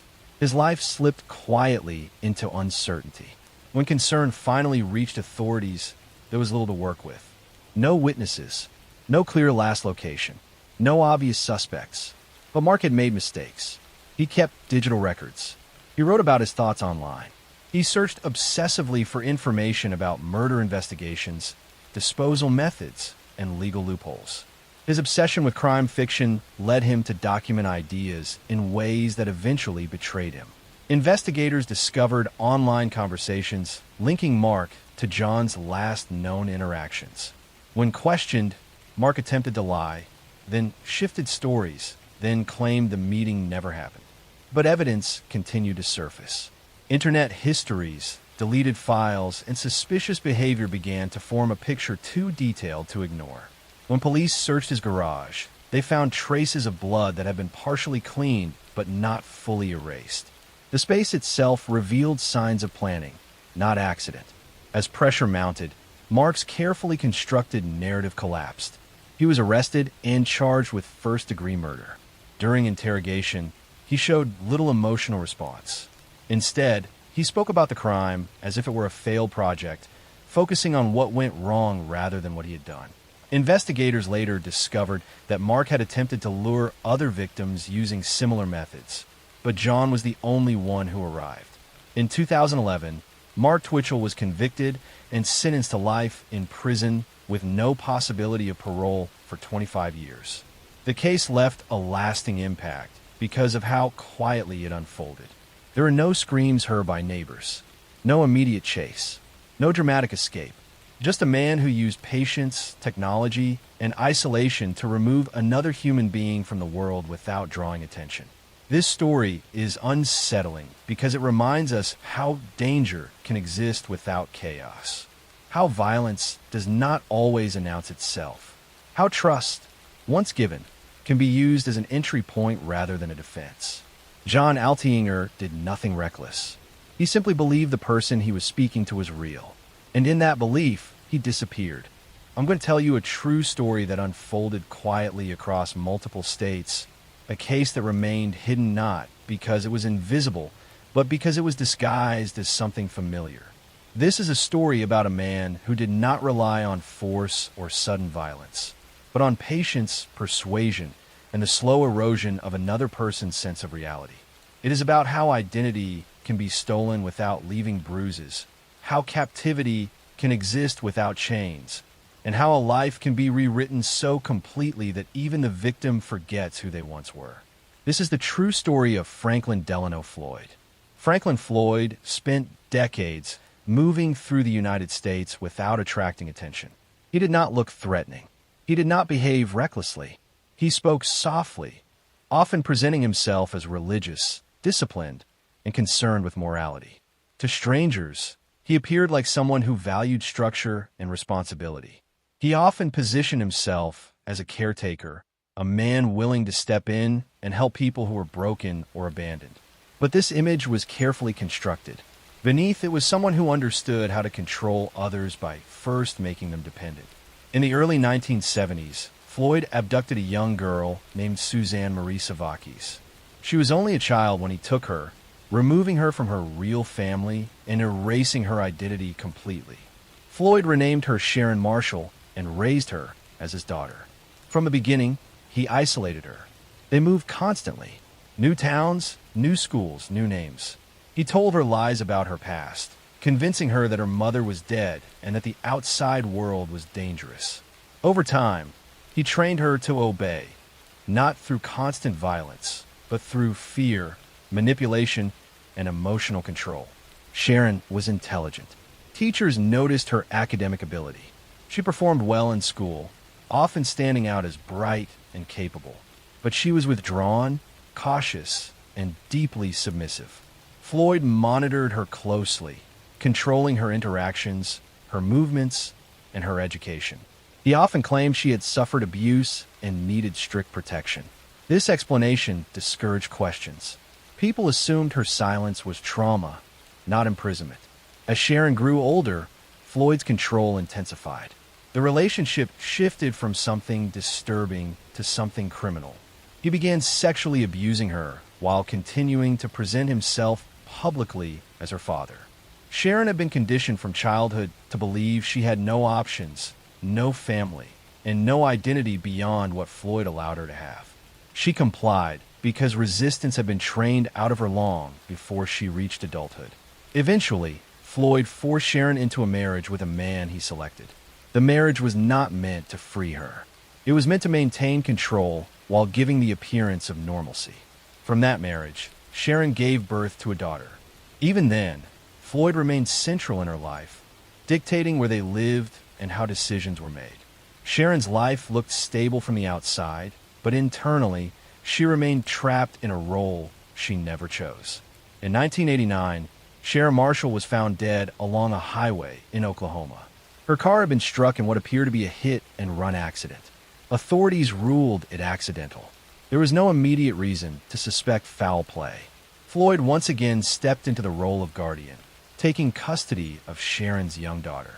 He told others that tragedy had followed him, reinforcing his image as a man burdened by loss rather than one responsible for it. But behind the scenes, investigators in different states were beginning to connect pieces of Floyd's past. His name surfaced in cases involving fraud, child abuse, and kidnapping. His story shifted depending on who he spoke to. Records did not align. Identities overlapped. When law enforcement finally dug into Sharon Marshall's history, they discovered something unsettling. She did not exist before Floyd created her. The truth came slowly. Sharon Marshall was not Sharon Marshall at all. She was Suzanne Savakis, a child abducted years earlier whose real family had never stopped searching for her. By the time this truth emerged, Suzanne was already dead. The realization that her entire life had been stolen, rewritten, and controlled after her kidnapping sent shockwaves through investigators. Authorities began to re-examine Sharon's death. While Floyd was never formally convicted of murdering her, evidence suggested that her death may not have been accidental. Investigators believed that Floyd had motive, opportunity, and a long history of eliminating threats to his control. The pattern was clear.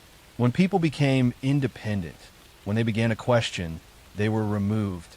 Franklin Floyd was eventually convicted on multiple charges, including kidnapping and sexual abuse. He was sentenced to decades in prison. Even during sentencing, he remained emotionally flat, refusing to fully acknowledge the harm he had caused. He continued to speak in vague justifications, as if still attempting to control the narrative of the lives he had destroyed.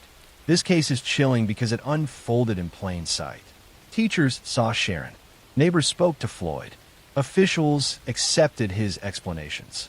No one imagined that a child could be stolen, renamed, abused, and carried through adulthood without ever escaping. There were no locked doors visible to the world, no chains, just lies repeated until they became reality. Suzanne Savakis lived her entire life under someone else's name. She never experienced freedom, never reunited with her family, never chose who she became.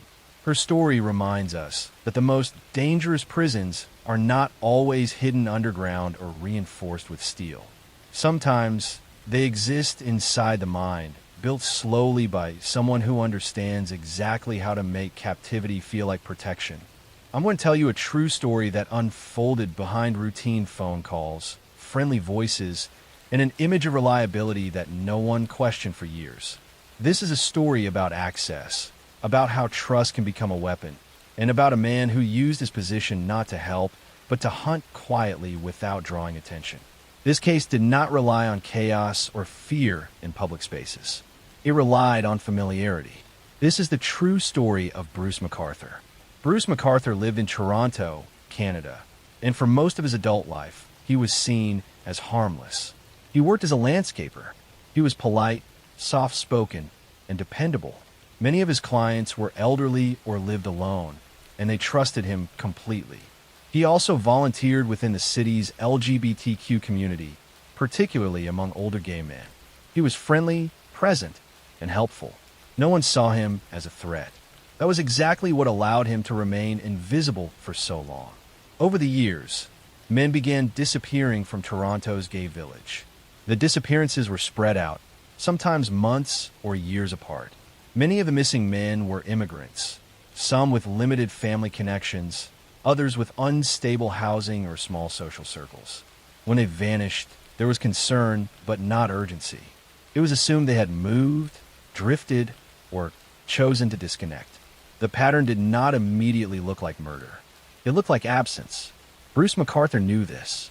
He understood which lives would be quietly overlooked. He met his victims through dating apps, community events, or social gatherings. He appeared calm and unthreatening. He invited them into his orbit slowly, building trust through conversation and shared familiarity. Once that trust was established, he brought them to private spaces where control shifted completely. What happened next remained hidden for years. Police investigated the disappearances, but without bodies or clear evidence, the cases stalled. Concerns were raised by members of the community, but they were not taken seriously at first. Time passed. Men continued to vanish. Bruce continued his routines. He showed up to work. He chatted with neighbors. He volunteered. He blended in. The case finally began to unravel in 2017, when police connected Bruce McArthur to one of the missing men through digital evidence. A search of his apartment revealed photographs stored on electronic devices. These images documented men restrained, posed, and lifeless. The evidence was undeniable. What investigators had feared quietly for years was suddenly impossible to ignore. Further searches uncovered remains hidden in planters at properties where Bruce had worked as a landscaper. The discovery was horrifying not only because of the number of victims, but because of how close the remains had been to everyday life. Homes, gardens, places meant to feel safe. The murders have been integrated into normal routines so seamlessly that no one noticed. Bruce McArthur was arrested and charged with multiple counts of first-degree murder. As details emerged, the scope of his crimes became clearer. He had used his work, his volunteer roles, and his age to disarm suspicion. He targeted men he believed would not be immediately missed. He relied on the assumption that their disappearances would be explained away. At trial, survivors from the community listened as the story unfolded. Families learned what had happened to loved ones who had simply stopped calling one day. Investigators described how long it took to connect the dots and how easily normalcy had protected a predator. In 2019, Bruce McArthur pleaded guilty to 8 counts of first-degree murder. He was sentenced to life in prison with no chance of parole for 25 years. The case prompted deep reflection in Toronto about whose lives are considered urgent, whose disappearances demand action, and how long silence can last before it becomes dangerous. This story is chilling because nothing about it was loud. There were no warnings that demanded attention, Just routines, conversations, app messages, familiar faces, and beneath it all, a man who understood exactly how to hide violence inside normal life. The men Bruce MacArthur killed did not disappear suddenly. They were slowly removed from a city that did not realize how many voices had gone quiet. Their absence was explained away until it could no longer be ignored. And by then, the silence had lasted far too long.